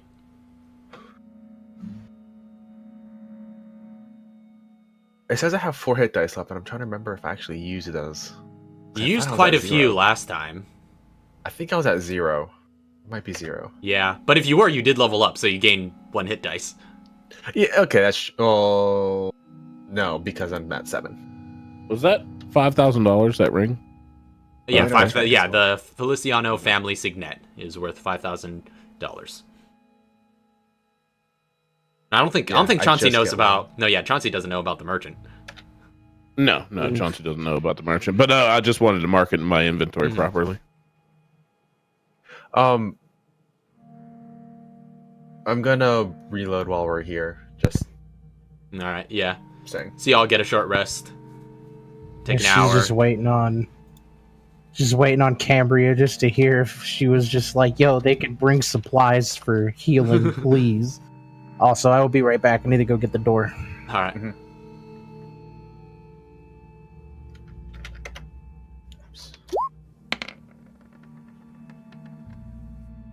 I'm rolling on hit dice. I know. Okay. So it was apparent. Yeah. No, yeah, Chauncey still has all his hit dice, I think. Mm-hmm. No, you might have used some before. I was gonna say, did I regain them over this time, or Haven't taken a long rest technically, so But you But are wouldn't I you have are gained up half one of more. mine back from a short rest? No, short rest you do not gain half of them back. Short rest you can You only spend them. use- Long rest That's you right. regain That's them. right. That's right. Yeah. Yeah. Okay. So yeah, I didn't take a long enough rest. You guys should have taken a little bit longer getting me. I'd have had more health to expend. I'm gonna need to spend a lot. I'm pretty sure. Yeah, but you are up one now from whatever you were before with your level up, which you haven't gotten to use it from. I already added that. Gotcha. I'll roll out a few here. Well, I'm rolling out all of them. Okay.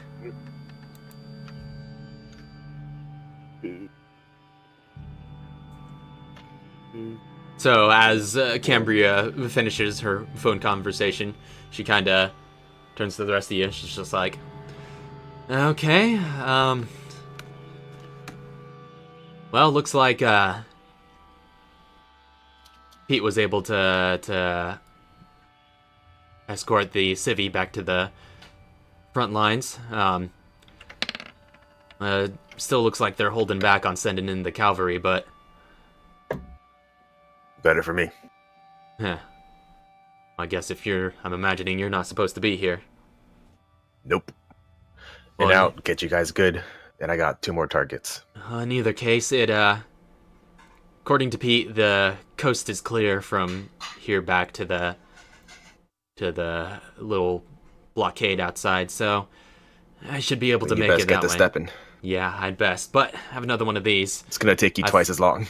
It is going to take me twice as long, but I do have another one of Okay, these, I'm and I back. figure it'll be better in your hands than mine. She pulls out another first aid spray, and she's just like, "For whoever needs it, you guys are going Hand into that stuff." to Katara. Welcome back. You have Welcome a first aid back. spray. Oh, okay. Yeah. Yeah, Cambria still has one more first aid spray, so to whoever needs it. All right, 10d4 plus 20, right? Mm-hmm. Yep. 39. Okay, All cool. right. And she's like, "Well, it looks like the only way we're getting out of here is through the back door, so you can at least see me that far." Alright. Let's move. Let's get out of here. So at the end of the hour, you guys rest and recover, and start making your way back out through the back door, which exits back into that field, which you guys were in previously, but a different part, exiting out the back end of the building. Which, when you close that door behind you, you see that there are no handles on the outside, and it only opens from the inside. So, as you make your way back out into the field, you go around the building and enter the center area. The large Gigante corpse in the process decomposing out there. Or actually probably mostly done. Ugh. And Cambria is like, points over towards the manor. She's just like, "Well, I guess I'm heading that direction. Like I said, wherever that lab is, it's somewhere directly across from this front door. Pretty much walked in a straight line when they were handling me. Be sure Alright. to..." And Cambria turns to you guys, she's like, be sure to call it in if you guys find any sort of plug or removal devices out there. And Don't worry, we'll keep an eye out. Yeah. she turns to Chauncey, and she's like, "Hey, you gonna be alright?" Yeah. Fine. You just take care of yourself. Get out there. Go find out why this is all red tape. Yeah, We'll take care of business. well, you stay safe as well. And hey, No, she just... that's not the truth. Ah, I'll look for safe. good old Chauncey. And she puts her hand on your shoulder, and she's just like,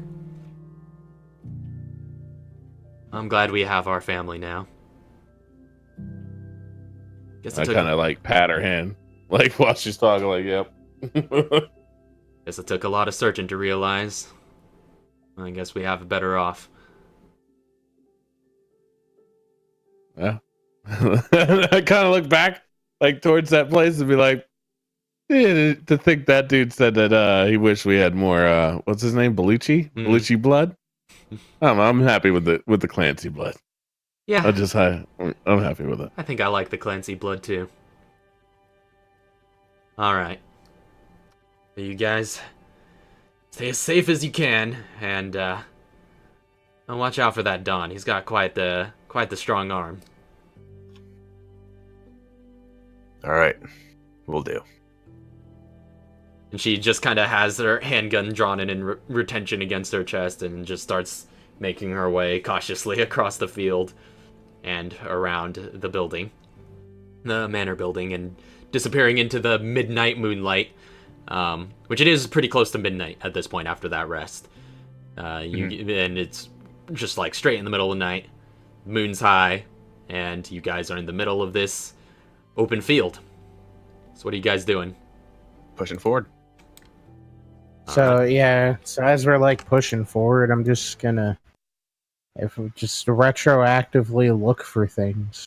If there are any items or heals somewhere, she's retroactively looking for them as they walk. Is there anywhere we could go for safe shelter at the moment? The mansion, you know, may have some weird lighting at the front door.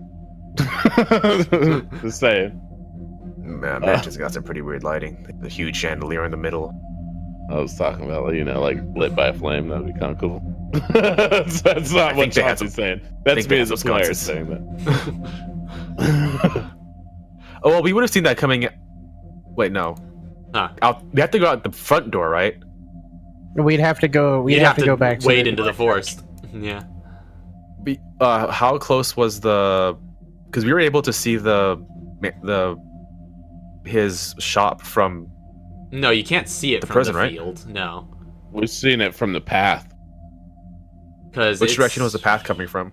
The path goes in the same direction as the prison, so it's west of the field, but it's, you know, just like off a bit. But all right, so we have if this area is like a here, let me just go back to the field map real quick, because you can see the path on the field. Yeah. So let's see. This right here is the path. So we're going this way. Yeah, this right here is the path that leads in the direction where the merchant was. This right here is the prison, the edge of the prison building. All right. And we're heading this way. We would have to go this way. Yeah, but it's up to you guys. Because again, Chauncey doesn't know about that yet. He just knows that he has a lot of really expensive items burning holes in his pockets. And I need to move forward. I need to go back. just for 1 minute, guys. 1 minute. Let's go 1 minute out of the way. Like, I'm going to ask, I'll even get this. Like, where did he even get the shotgun? Yeah, that's a fair point. He did say he sold his shotgun, too. I want to go get my old shotgun back. That's what I was saying. Yeah, there's a weird dude with an accent all the way back there. Blue lights. Find a weird dude with an accent. Can I go find a weird dude with an accent? How long will that take? Well, it is. Let's see. Trying to find that again. So yeah, it's a mile west of the field. So at a normal pace, you guys could get there in 20 minutes. Wait a minute. We got them. All right. Let me borrow them shoes. Rush. Nope. Nope. Nope. Not my high heels. We can, we can just like rush down there really quick. Just want to look at one item. Yeah, let's go. You guys show him the way? Yep. So you lead him into the forest, and you guys could travel that path pretty effectively now. You know, all the traps and stuff are still in the same places you left them, and you know exactly where to look for those. I'll pick 2 up. All right. So you wade back into the forest, and after a good handful of minutes of walking, you arrive at that shed with the blue flame lit on the stand outside of it. I'm going in. Yeah, which as soon as you see that blue flame is just like very familiar for you, Chauncey. It brings to mind a very particular memory. As you enter, you do see that same merchant figure. He's just like, welcome. I'm not stranger now. You remember me? I remember you. Is it the same guy? Like He kind of looks at you. He's just like, really not quite sure what you're talking about either, stranger. I remember somebody like you from that island I was on. That what is it, Terra? You remember Terra, the mall? Yes, I know about TeknoAXE. Were you there? You were there? Yeah, you were there. Yeah, it was you. Yeah. What are you What do you buying, got? stranger? And which I didn't go over this before. What I wanted to do was get a menu to you guys before the game to let you know of what his entire inventory is that you guys would have seen, your characters would have seen visually. Because I think we were only talking about weapons before. But I forgot to establish there are other stuff. I mean, he does sell, light, medium, and heavy full armor as well. He does also have one first aid spray available for $1,000 and one large attaché case available for $1,000. Ooh, large attachment. Yeah, still can't buy anything. I look at Katara and I say, do you mind if I have to spin this ring if I just pay you back later? And I'm kind of whittling it, waiting for it. Okay, Katara's so still give me there? some prices on the heavy armor. Well, for because basically he has Full heavy. available, +2 types of each armor, and for the full heavy, it'd be $5,000 for that set. I was muted, but she was just like, she's like, no, that's fine. Go ahead. Just make sure if you can pick up a first aid, please. Yes, indeed. So I am going to spend the ring on the armor. I'll buy it at a high price. So you're spending the ring, and you're getting you're getting that armor then. Spent for the full 5,000 for it. Yep. All right. So I just add a +2 to my regular armor. Let me get you. Boop. Yeah. So it's plated combat gear you're wearing now. So it's basically very similar to your riot gear, but kind of clad with all sorts of just like plates. All the plate holders are fully decked out in high grade armor plates. Sleeved in each one, and you've got like shoulder pauldrons, knee pads, shin guards, all the works. Okay, and then I'm gonna ask him how much he would buy my M1911 for. Which, by the way, if you're donning this armor, remember armor is only considered a personal item while you're wearing it. So that means your other full heavy armor is now in your inventory, which would take up 3 blocks. Yeah. Can I sell him my armor? I don't need it anymore. What was the Does rating on anybody that else one? want it? I don't think anyone else here can wear full heavy. Nope. Yeah. Not anymore. Like that would have been a good hand-me-down for a meal. It was rare. Okay, rare. Yeah, he'll buy it at half cost. So yeah, he would buy it at a. Does it have a pricing listed on that particular armor? It does not. Okay, yeah. So I'll go with the standard pricing, which will put it. It could be sold for about 1,000. Okay, I'll take 1,000 if you'll buy it. All right. And So- actually, I'll trade him. I'll just straight up trade him the armor for the first aid spray. You said it was 1,000, right? Yeah. So that's basically the way the exchange goes down. And it's just like, pleasure doing business with ya. And you do get the first aid spray. Okay. And then cash wise, I'm going to just I'm gonna buy that large attaché case. Do you have 1,000 in cash? Yeah, Wow. that's all I have. That's, you said I was allowed to bring $1,000. I'm bringing $1,000. That's just the way I roll. That's all right. Well, I'm gonna need to spend this at some point. And I $1,000 in my wallet at all times. Like, Oh wow. yeah, if you look, every time I've posted one, I have full bank account. Like, Well, that's some good prep. So you could definitely purchase that large attaché case. So let me get you that real quick. and I also asked him how much he would. Well, does anybody need a regular attaché case?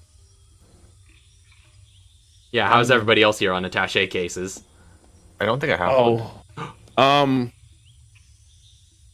I do not. what do I do if I run out of inventory blocks to fill up now? You have more than 16? Yeah. Wait, 'Cause what? If you minus the two and add the 4, I You have have more than 18? Yeah. Well, because it's not no, possible take- to get more than 18. No, I You have. have- Okay, yeah, wait, you no. have to be Mathematically, survivor I class have to- 16 now. I forgot Okay, to minus the two from the original attaché. So I had 12. I have 16 now. Okay, gotcha. Yeah, because I was gonna say it should be impossible to get that high, because when I had to calculate and make sure, because I'm pretty sure you need to have all inventory slots filled Well, yeah. plus what be the survivor problem was- class in order to get to 18. What the problem was whenever I gave up the shotgun and the AR, I unclicked those and clicked Oh. empty spots. So I knew that I didn't have them on my person, but I had the spots available. So that was where the mistake was. But yeah, I have 16 spots. Crazy. Yeah. You said you needed it though? Jason? I don't have one unless if Katara wants it. Because I don't have much stuff on me, so I usually have open spots. I don't carry much. Does anybody want a regular attaché case? Is this medium? It was the 2 spot. Oh, so it's a small attaché case. Yeah, it's just a small attaché case. You have a small and a medium? No, because I'm not allowed to have 2. Yeah. I bought, yeah. Yeah, so you only have a small. Yeah, So you don't have. So you have the +2, not the +4. +4 is right. Yeah, +4 is medium. +6 is what he has now.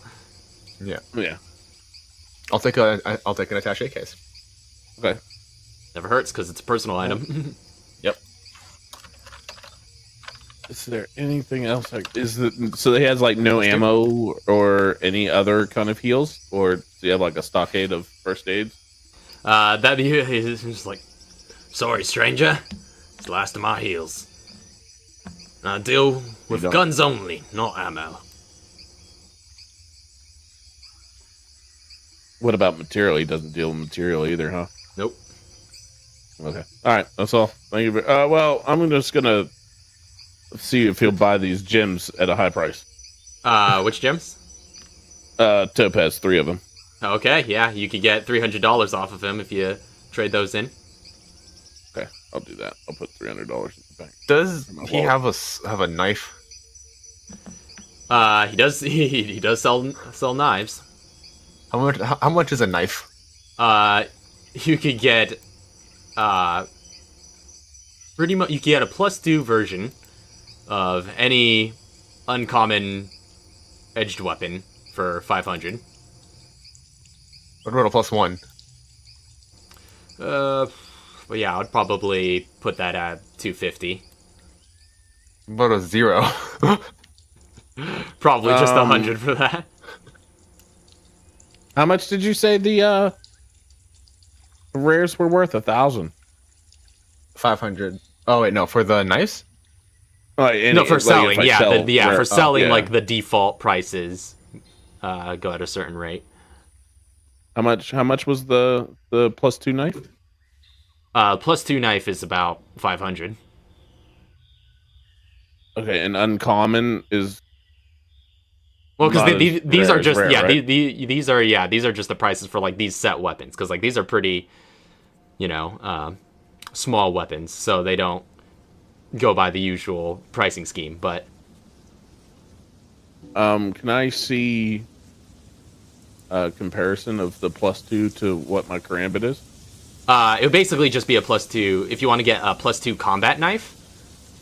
I think that's pretty much the same thing as your karambit, except with a +2. Because I think do you have the combat knife stat card? Yeah, I do. I do. Yeah, I do. Yeah, it's that, but with +2 bonus to attack and damage rolls.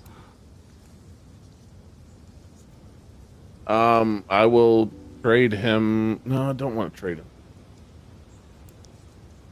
That's like a key. I stole that. Wait, what? That's like my trophy. That was a trophy weapon. The karambit? Yeah, that's right. It was Grimson's karambit. Yeah. You can always get that upgraded. I could upgrade it? Yeah. How much does it cost to upgrade it? Oh, like outside of this shop. Like he's not gonna upgrade it. I have to wait till I'm like on break to upgrade it. In canon, the merchant does have the capability of upgrading weapons. This is true. Whoa, So for a high enough price, he could probably do some work on that weapon. What's the price on upgrading like that weapon in an AR-15?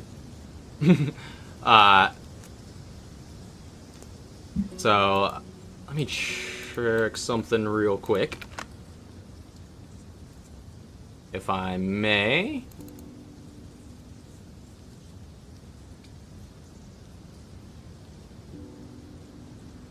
Because I think I wrote some rules for this, if I'm not mistaken.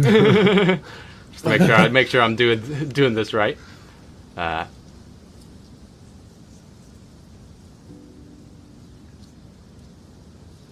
see. Weapon's about to get big. Weapons is about to get big. I wish I could like upgrade my +2 that Pete bought to +4. He's add +2 to everything.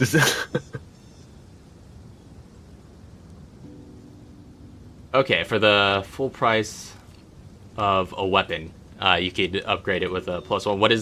Does the karambit have a price on it? No, it does not. It's a rare. It is a rare. No, yeah. So then we would put that at I'd put that at 2,000 then to get it upgraded to a +2. Yeah, that ain't happening. I'm gonna sell him my M1911 Okay. for 50. It's a value of 1,500. It's also a rare. So Yeah. We'll go the value if it lists a value that takes priority. So it'll be 750. You could get out of that. I'll buy whatever knife Mr. G would be interested. You have enough for it? Yeah, now So, I do. You said 500 for the best, right? I think so. 500 for a +2 combat knife? Yep. Yeah. All right. I can put 200 towards it. No need. Just, you can give me the 200, and then I'll take the extra that's left over. All right. So I'll take your 200. 750, 500. I'll take another 250. So. Okay. So You can have the knife. I'll take your So 200. So I'll give you the 200. all right. So you get a +2 combat knife. All right, +2 combat knife.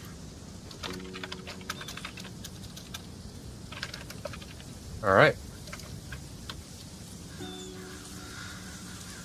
And bye-bye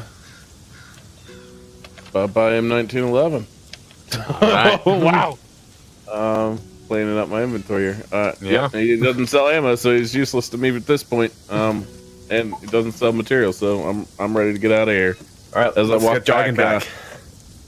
I look at Katara and I say, "You probably do better with this than anybody else," and because I've seen her use spray cans. So, you know spray cans. There you go, and I give her my first aid spray, unless she doesn't have space. Oh, she has space. Okay, you hold on to that then. Thank you. Man, inventory management right now. Inventory I have management. So many spots. Like I just like I was sitting here while we were discussing. I realized that I've been holding on to an empty like SMG spot in my bandolier, So I got rid of it. And I was like, oh wait, now I can move all my ammo to my other bandolier in here. So I now have one full empty bandolier and one full bandolier. Nice. A full?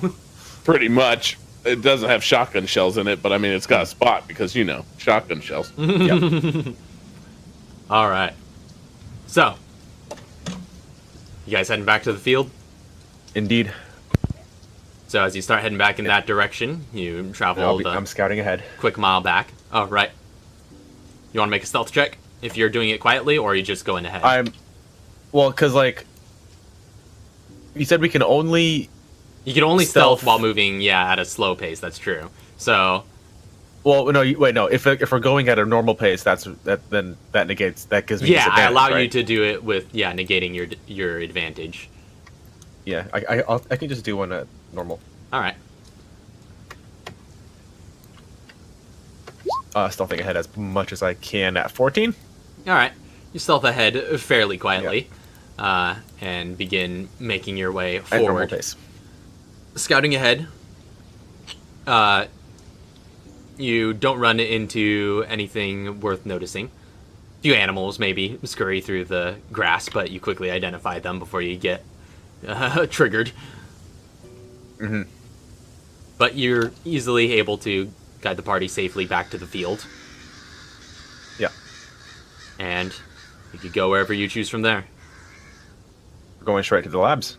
Straight line, right? Yeah, Cambria said straight line across from the front door of the prison building.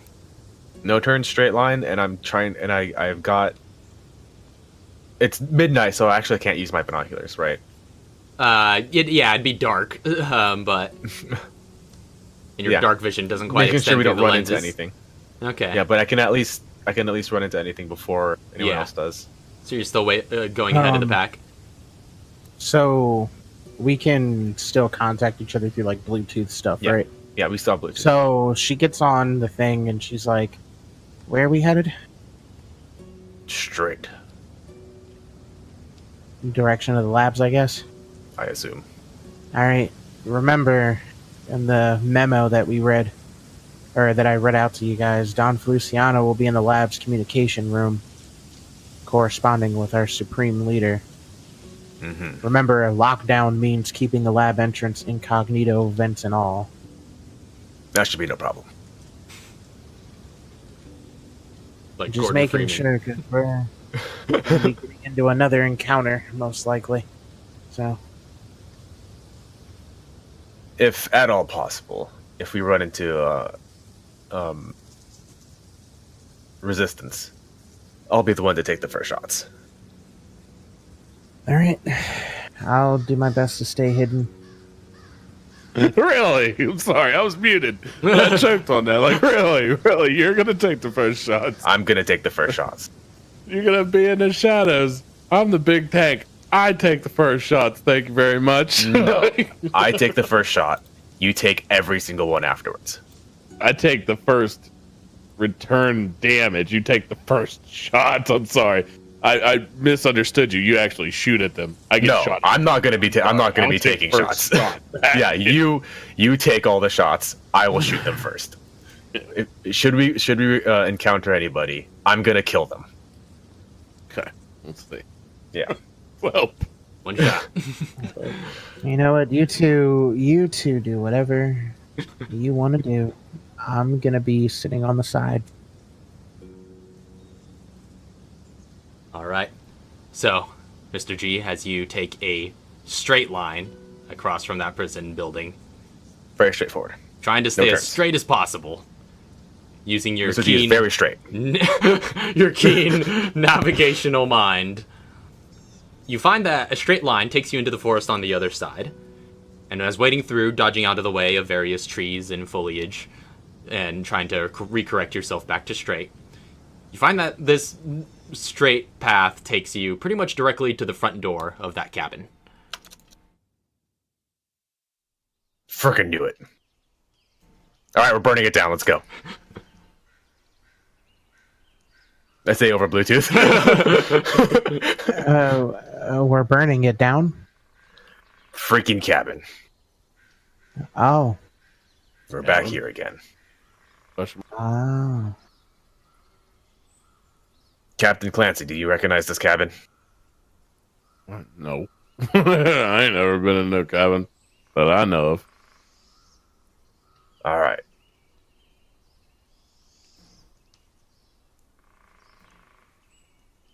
So yeah, we're burning it down, yeah? No, are you burning it down? That's what I'm No. suggesting. No, I have to go and get stuff to extract stuff from out of my sister. Yeah, the cabin is tiny. I'm pretty sure it's sitting on top of the latch. And there's probably a way to get in to said latch. You guys I already try looking for hidden entrances at all? We did. Well, I've tried. I'm not advocating for burning shit down. So if you want to go through and look for your stuff or look for these entrances, please do. I don't want to burn it down. I'm going around. Is this in the middle of a clearing, this cabin, or is it just like in the middle of? It's a small clearing, but for the most part, just kind of planted in the middle of the forest. I'm just gonna start looking through all the anywhere around the immediate perimeter, and then just start circumnavigating larger and larger. Okay.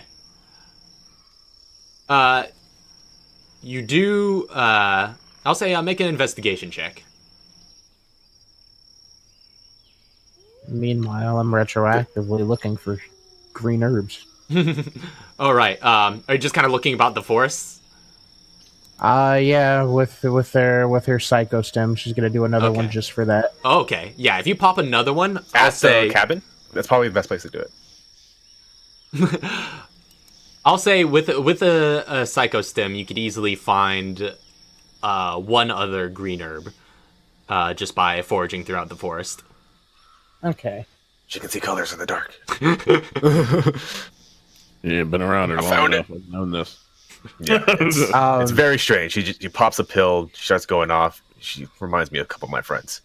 You should see her go into scaly mode. I've seen it. Scaly mode. Does not remind me of any of my friends. Oh, she's also really good with fireball and explosives. I keep her around. And swimming. Very good at swimming, but I wasn't there for swimming. Swimming's really good. You look very fit. I'll tell you all about the swimming.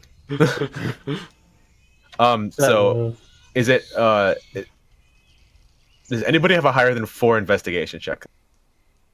I mean, I have a 4 investigation. I have an 8. Her. Do it. Can I help Can you? I assist her? Yeah, can we assist her? Or you can assist So her. this is for I'm going searching around my the- circumnavigation. So Mr. G's searching the vicinity around the cabin.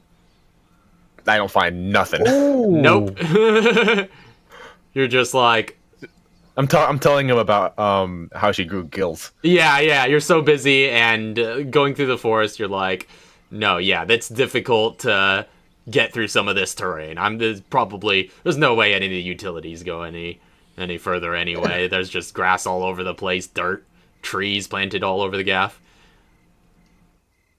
And she comes Can I over. go ahead and go ahead. Comes over with a green herb. Anybody have room for this? Oh, I'll carry that for you. Woo! Don't you worry. Got you.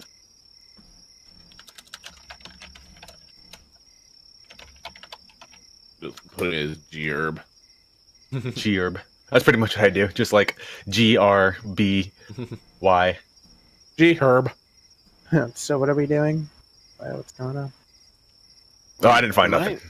Can I situational awareness both the outside and the inside of the cabin for any hidden? Sure, yeah. Make a perception check with advantage.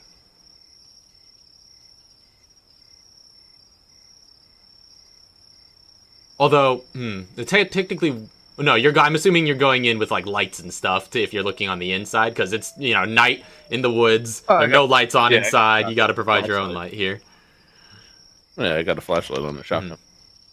Yeah, so I'll allow you to make a straight roll then, or straight advantage. Oh, just regular. No, rolls go ahead then? with the advantage. Oh, okay. Situational awareness still applies. 16 for both, or do you want me to roll a different one for each? Well, we'll say that's for the inside. Okay. As you start, like, this is your first time also seeing the inside of this cabin. And looking around, you do see the same thing that the party had encountered earlier. This sort of empty, minimalistic interior. You see the living room. There's, like, a carpet that's been kind of moved about and disheveled that the party messed with earlier. But there are two other rooms, the kitchen and the bedroom. And in the kitchen, there's just empty cabinets, a dining table with a few chairs on top of a dirty rug. And in the bedroom, there is a dirty mattress on a steel and wire frame. Now, with your perception check, you don't notice anything off visually when you're just kind of flashing your light around. But in the bedroom, though none of the windows are open, but you do catch a little bit of a draft in there.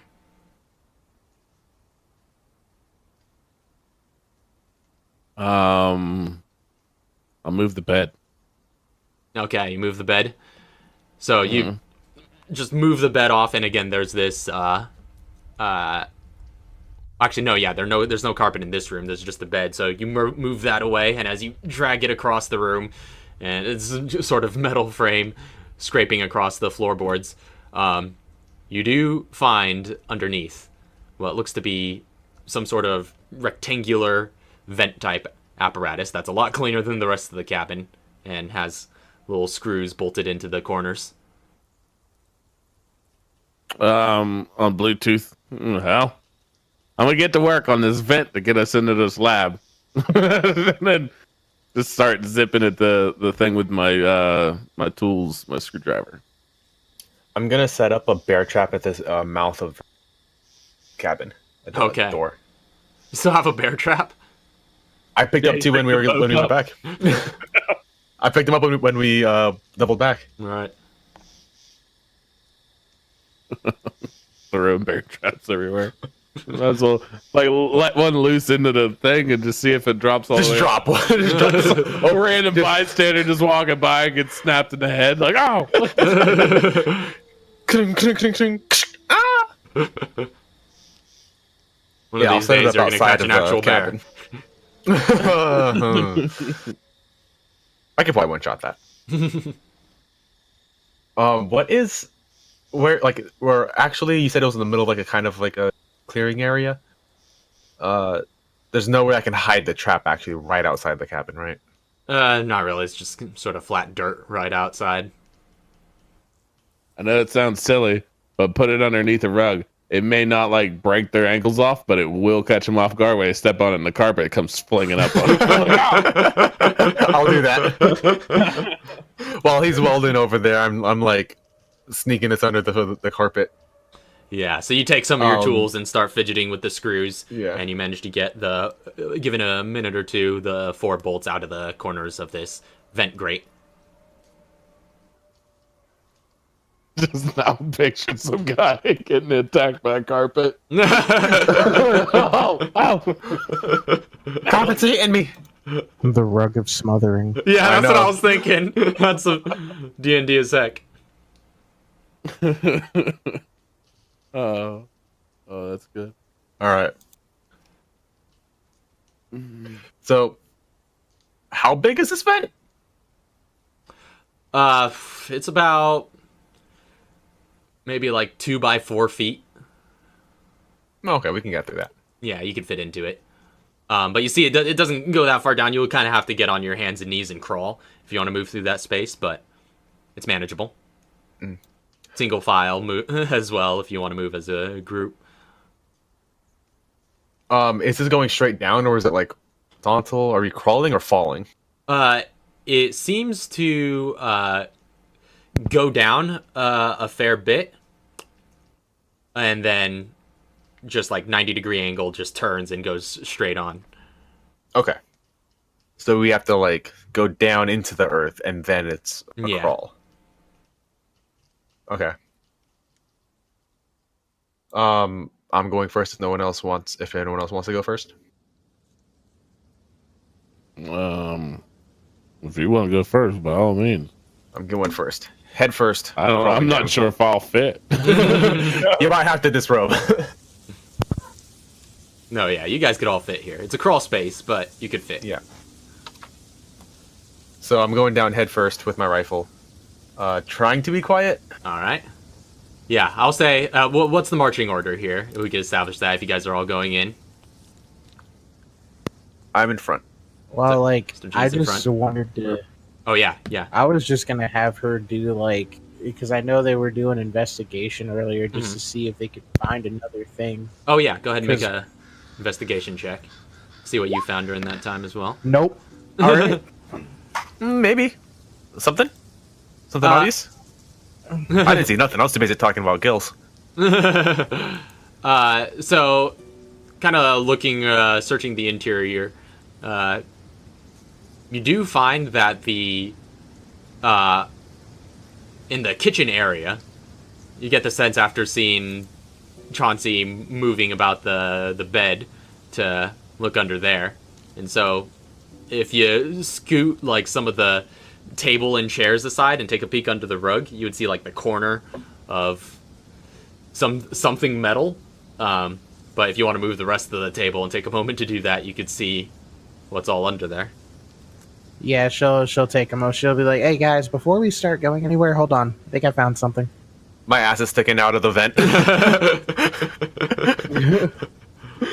Like that. I'm just picturing Yeah, I'm you holding by the ankles and like let you down. Like, Yeah, you first. Yep. That's exactly what's happening. So you guys doubling back to see her discovery? If I'm Chauncey gonna hold it pulls by me the back ankles out, and wait. I'm gonna just wait with the Bluetooth. Like, what'd you find? he can probably hold me. I don't weigh that much. Like, he can just, like, grab me by the ankles and hold me. Like a bully. So, but yeah, if you take a moment to move the rest of this stuff, you would find underneath the rug what looks to be basically a metal blast door. It is heavily reinforced, like some sort of bunker, but it does have, just on the right-hand side of it, just also flat on the floor, what looks to be some sort of card reader, glowing red. I She's swiped the like- card on it real quick. So she's just like, "Hey guys, I found a blast door, or at least a little entrance thing, but it's got a card reader on it. If we Yep. can Get me out! Get me out! see if we can like somehow get through this, possibly somehow." Get me out! I'll let you out. All right. Yeah, I'll make my way over there. Take a look at it. Swipe the card just in case, if I still have it. Just swipe it real quick. Doesn't work, throw it away. Yeah, you swipe it and just like, and doesn't take any. It flashes a little bit, but it doesn't seem to work. All right. Doesn't seem to recognize Can I, it. can I investigate this thing? Can I see if I can pop open any panels and try to get a look at the wiring? Make a technology check. You need help with that? You need help? I got a +8. I mean, I know enough to get through like mall security, but this is new. You get me in, I can take care of it. Oh. Yeah, I need help. Okay. If you can get me into this, I can take care of it. All right. Probably. I'll try and help you. All right. Alright. So yeah. Well, I'm gonna help her. Yeah. So give her advantage on the roll. Oh man. Okay. I thought that was a 22. 20. It seems pretty well almost secured, 20. but you see some little, basically, little ruptures that can be exploited with the right tools. Probably someone with Tinker's tools you could direct in order to get this panel uplifted. She's just like, "Hey, Chauncey, Yeah. come here. You got your tools with you, right?" Yep. All the time. Yeah. All right, so she Alright. directs you in the way to basically take some power tools to it and get the panel uprooted. And now you're kind of looking at the circuitry beneath, which is a mess of wires and different colored little panels or little switches. I don't know. I just see like the group there, and she's just like, "All right, so if you go right here with that, and then you end up going around with this, you just pop that right there." Yeah. Once the circuitry starts falling out, it's just like, this is me. put sunglasses on. Yes. And like I'm just gonna go at it. He like pulls his sleeves up, and he's got like one sleeve because the other one's torn off and wrapped around somebody, I think. He's got he pulls out his watch, and he like presses some dials and knobs, and just like and starts cutting some wires and making splices, and then it starts attaching a keyboard to it, and is like starts bypassing the mainframe and downloading the upload. Oh, I love the watch. Oh, okay, the watch is cool. Yeah. Go ahead and yeah, we'll call this make a mobility spy gadgets check, or this might be. No, yeah, I'll say mobility spy gadgets, just for the fine work. Okay, I thought it was about to be like, yes. Look at that. Well, with that natural 20, get me in there. You could probably hack the planet with that if you want. I want this whole thing. I want to put rocket boosters on this and fly it out and have it in my basement. So you start. I know this has rocket boosters on it. You start bypassing some of the wiring in there, and instantly you just you start seeing the Matrix, and using your spy gadgets after cutting the right wires and kind of searching through, you do manage to basically bypass the card reader entirely and figure out a way to send a false positive through this thing.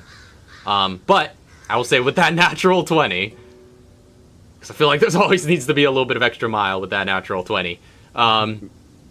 With your spy gadgets and your knowledge of bypassing these security systems, you would be familiar with some of the kind of security associated with this. And you get the sense that from the wiring that is here, and some of which you don't quite want to risk damaging, that there is probably some sort of audio system integrated with this lock. You get the sense that if you do force this door open, even if it reads as legitimate, it would still make some sort of noise on the inside to announce a door open. On maybe like a PA system or something like that, judging by some of the wiring. What? How big is this thing? The door? Yeah. Or like, the blast... how is there a room inside there that... I'm gonna disable whatever that is, if I can, but why would they need to be a PA system on the inside? Would Katara know why there's a PA system for stuff like this? Like, did they have it over at Nest? You had similar things over at Nest, actually, which is now canon because of Resident Evil 2. Like, when the door's opening, you hear, like, a female voice come on just saying, the doors are opening, be careful. Watch your head. Yeah. Would Chauncey care while he's playing the Frogger that has now been able or accessed through the keypad of this natural 20 unlocking? Yeah, I uploaded like all the old classics to the keypad, and it's just like, keep yourself busy. I found Frogger on this keypad in the back bios. Oh, I'll take care of that. Well, you go ahead and break those parts. So like disabling, so like going through to disable that, would that be another thing for that character's like spy gadgets thing, or would that be a tech? Well, with your tech check, or rather with your spy gadget check, with a natural 20, I will say you would be able to like bypass certain parts of it from here. Again, enough to get the door open, but it seems to be connected to a greater speaker system, which you don't have access to the wiring for that. Even if you could disable the ones nearest to this door, which it would be immediately connected to, you get the sense that it's a part of a greater system that might still send alerts elsewhere. You don't know where that wiring is located, but yeah, okay. So I can like the room immediate opposite this door will be silent, but in some control desk somewhere it'll be like front door opening. Yeah. So could Katara relate this to the lab communications room then? Where this, like, could it potentially be there where this goes off? Yeah, you're not quite sure, but you'd imagine that might be a kind of place that it would go to. Yeah, because she's just like reading this thing again Mm. and then thinking about that system, and then she's just like, there's a chance, I don't know. It could be in the communications room when this goes off. Could I be listening to them discuss this and be like, oh, so like this door will open if you or it'll make a noise if you open it? I can shut off the sound for the room immediate opposite this, but I cannot shut off the alert that goes off elsewhere. Oh, so you know it'd be regardless- quieter? Going in through the vent, and I go back through the vent. Like, I'm going in the vent. They can figure out the door. She's like, regardless, if we do open this up, the Don will likely know that we're here. But then again, we don't even know if he already knows. Probably already knows we're coming, and he's like packing up, trying to like take one last look and try to memorize the internal content of this door. But he's already packing up a lot of his stuff. All right. Can you booby trap that door now, though? I can put a bear trap. Like right as it opens, it just drops on somebody's head. Like, wow. Can I rig it so that it Hold Man, on. I wish we wouldn't have wasted that trip mine right now. No, can I rig it so that if the door opens or if somebody tries to open the door, it'll send a signal to my phone? Interesting. Okay. Between your spy gadgets and all the wiring, spare wiring you have at your disposal. And having a good look at its internal systems as well. I'll say, It's worth noting, I've got like 3 burner phones on me. yeah. I'll say it would require a successful intelligence spy gadgets check. Ooh, that's a bit tougher. I can do it.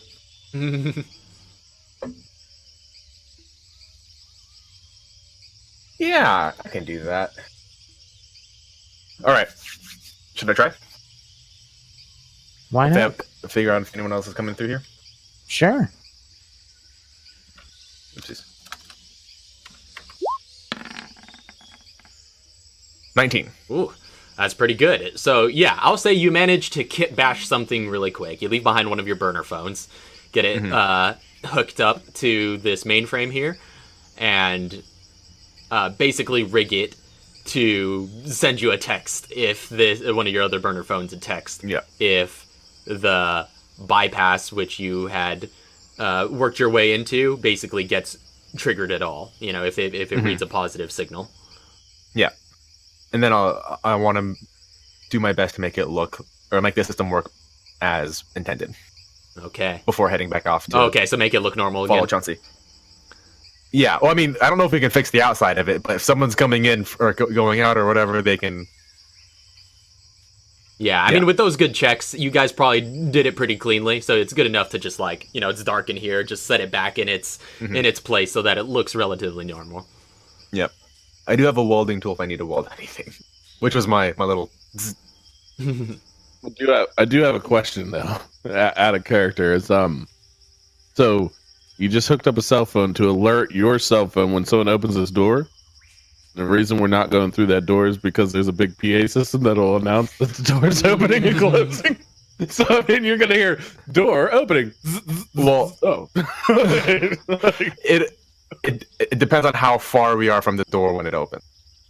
I thought it was all through the building that was going to go. I don't think it was through the whole building.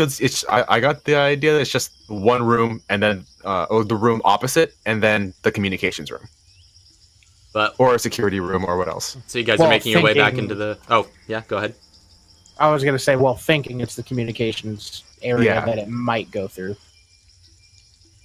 I don't think it'll be broadcast to the entire facility, maybe. I don't think so. But either way, we'll find out. Yeah. All right. So where you guys head? So who's going down first? I think Chauncey already I'm went in. already in the vent. Yeah, I'm already Alright. down. Anyways, no time. All right, Mr. G going as well, and Right Katara? behind. All right. So Chauncey's up front. She's waiting to see how everything goes with them first.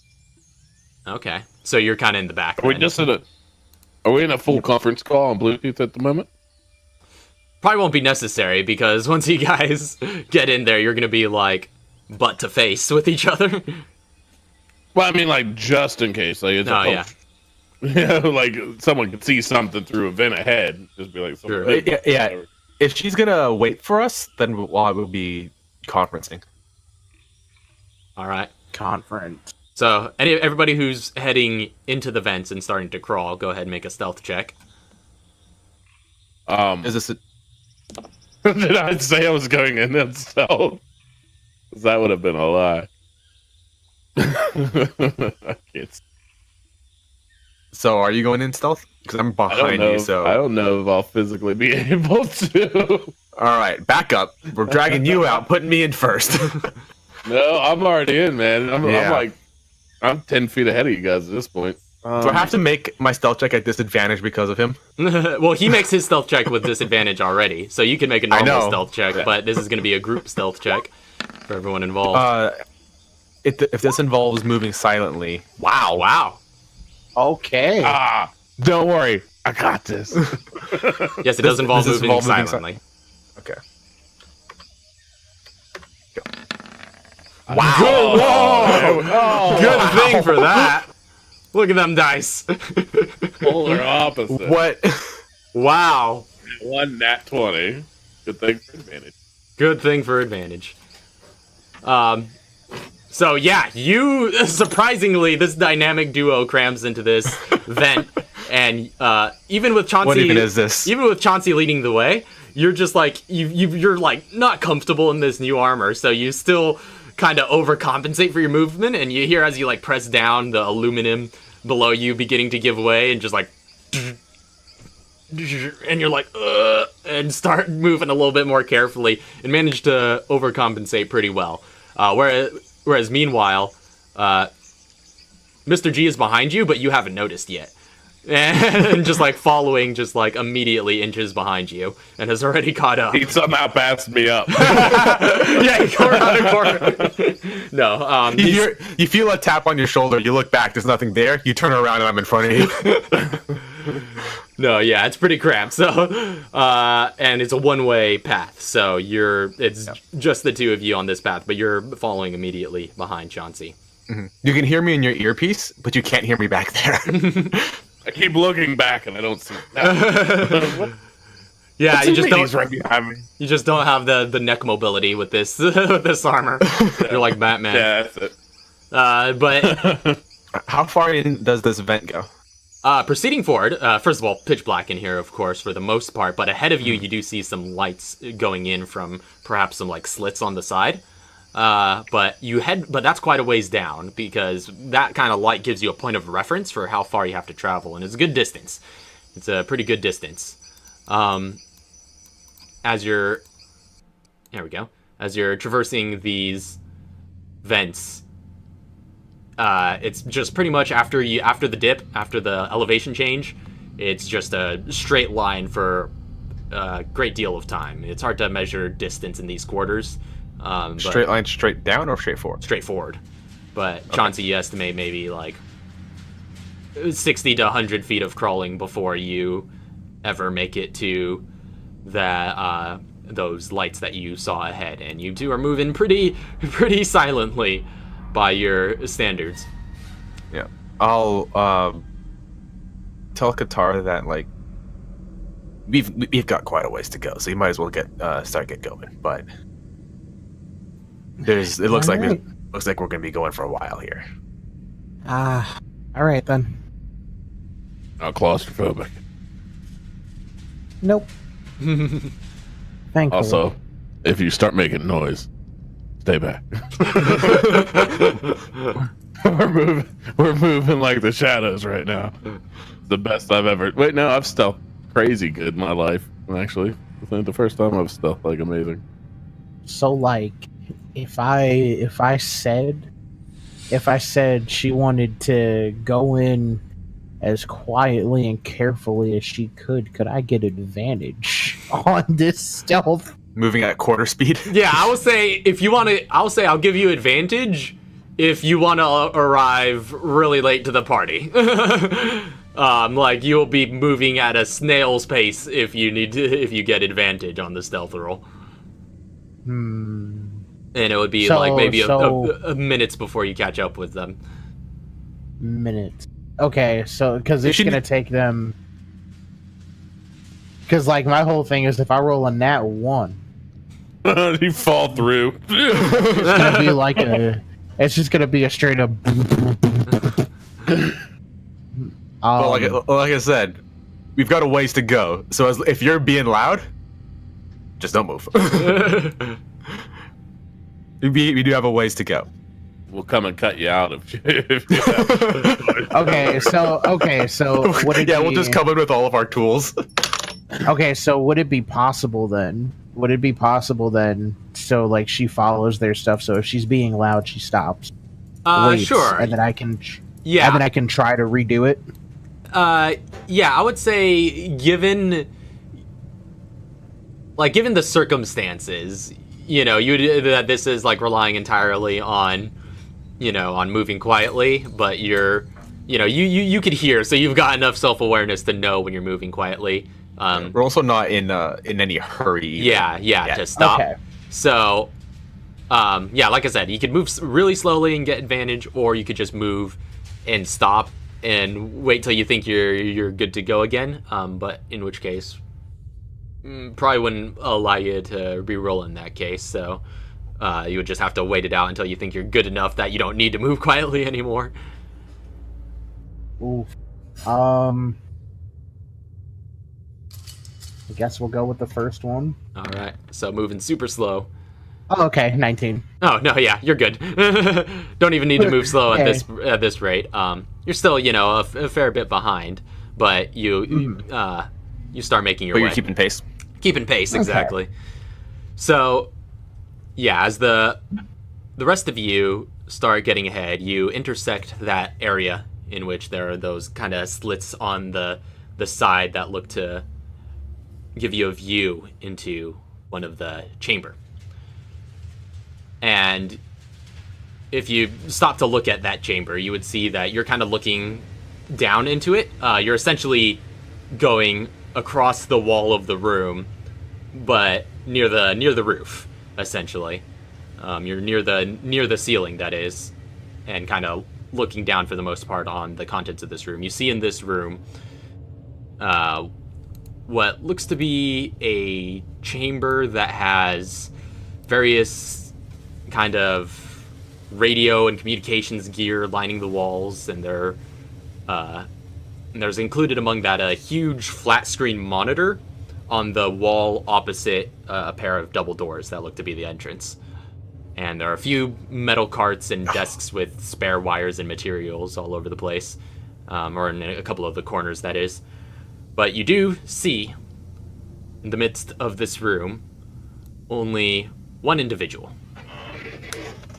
And that individual is the one that you guys recognize as Don Feliciano. Or rather, Chauncey recognizes him. I don't know if Mr. G has seen him before. Not even like dossiers and stuff? I think you're still muted. Oh. Wait, oh, what? no, or Lauren, rather. Oh. I was, oops. I wasn't here. I was already in Chicago, I think. No, You were here when I got my ass beat. Yeah, that's true. You would have witnessed that from afar, but I don't know. Well, you could have at least seen the roof. I don't know if you saw what was all going on the ground level. Yeah, I wouldn't have seen him. I would have seen something happen, but I wouldn't have seen his face or.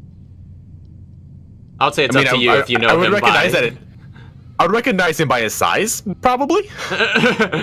Well, what you instead just see is a very large and imposing gentleman, kind of older, mid-50s, again, standing 6'5" with those broad shoulders, the long dark suit, slick back jet black hair, You recognize that this is a person of import, and given the surroundings, you might be able to deduce.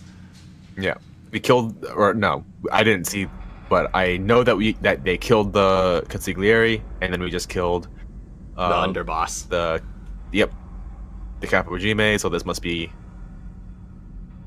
the Don. So, but yeah, you definitely recognize him, Chauncey. Probably not going to forget him at this point. Yeah, I kind of like feel stinging in my eye when I look at it. But yeah, you see him. But you also see, if you would look toward the monitor, another individual that he seems to be communicating with.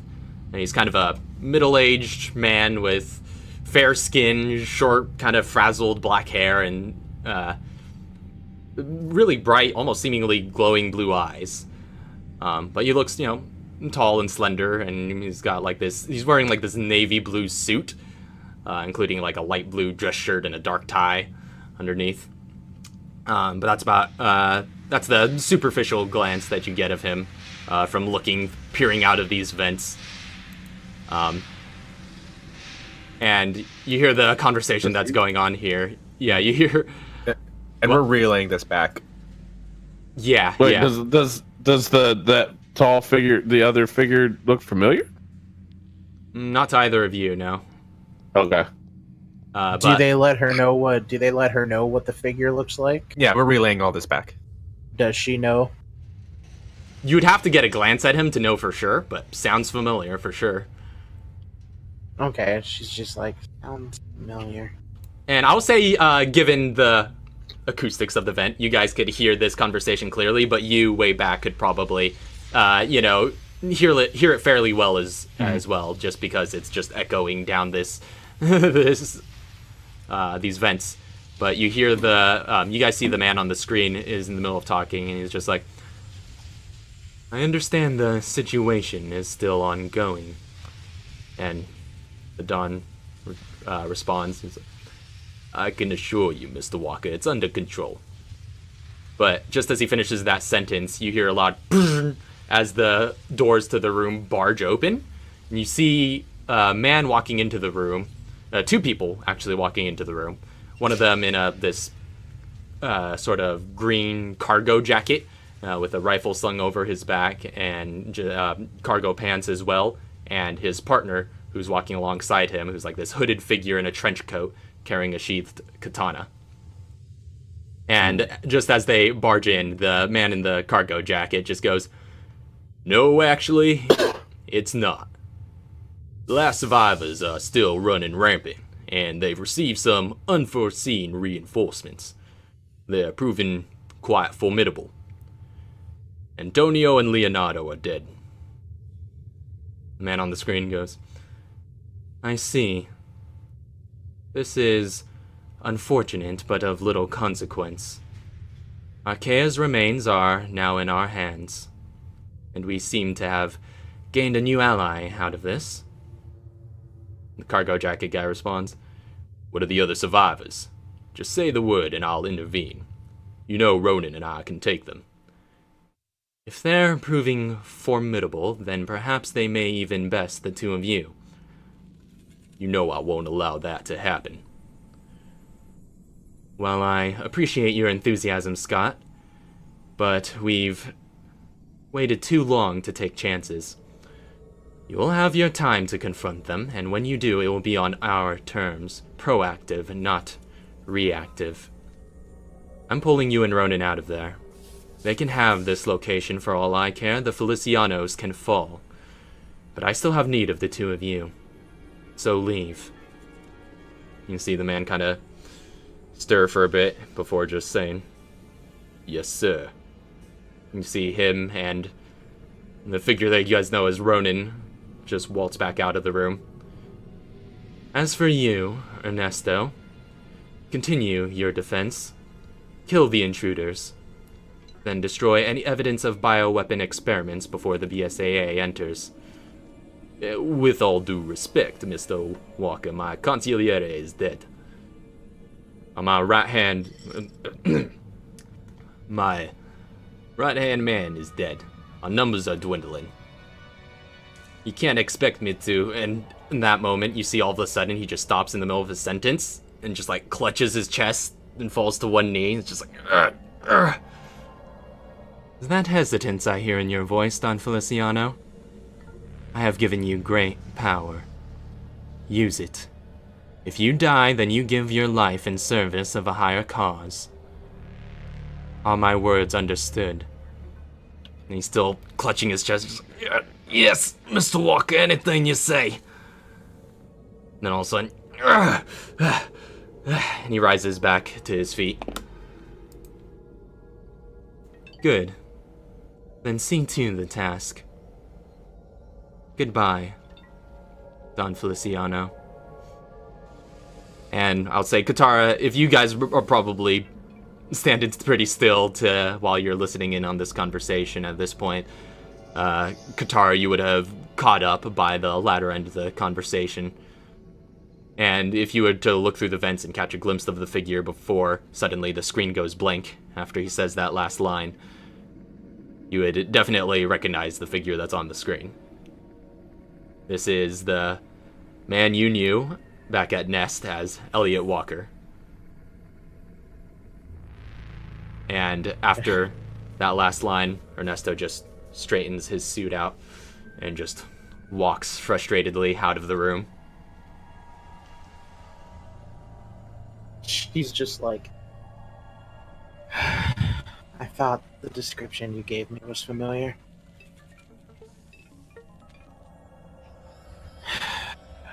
Damn. Oh, Lauren, I think you might be muted again. Oops, sorry. Well, there's Walker. There's Ernesto. Yeah.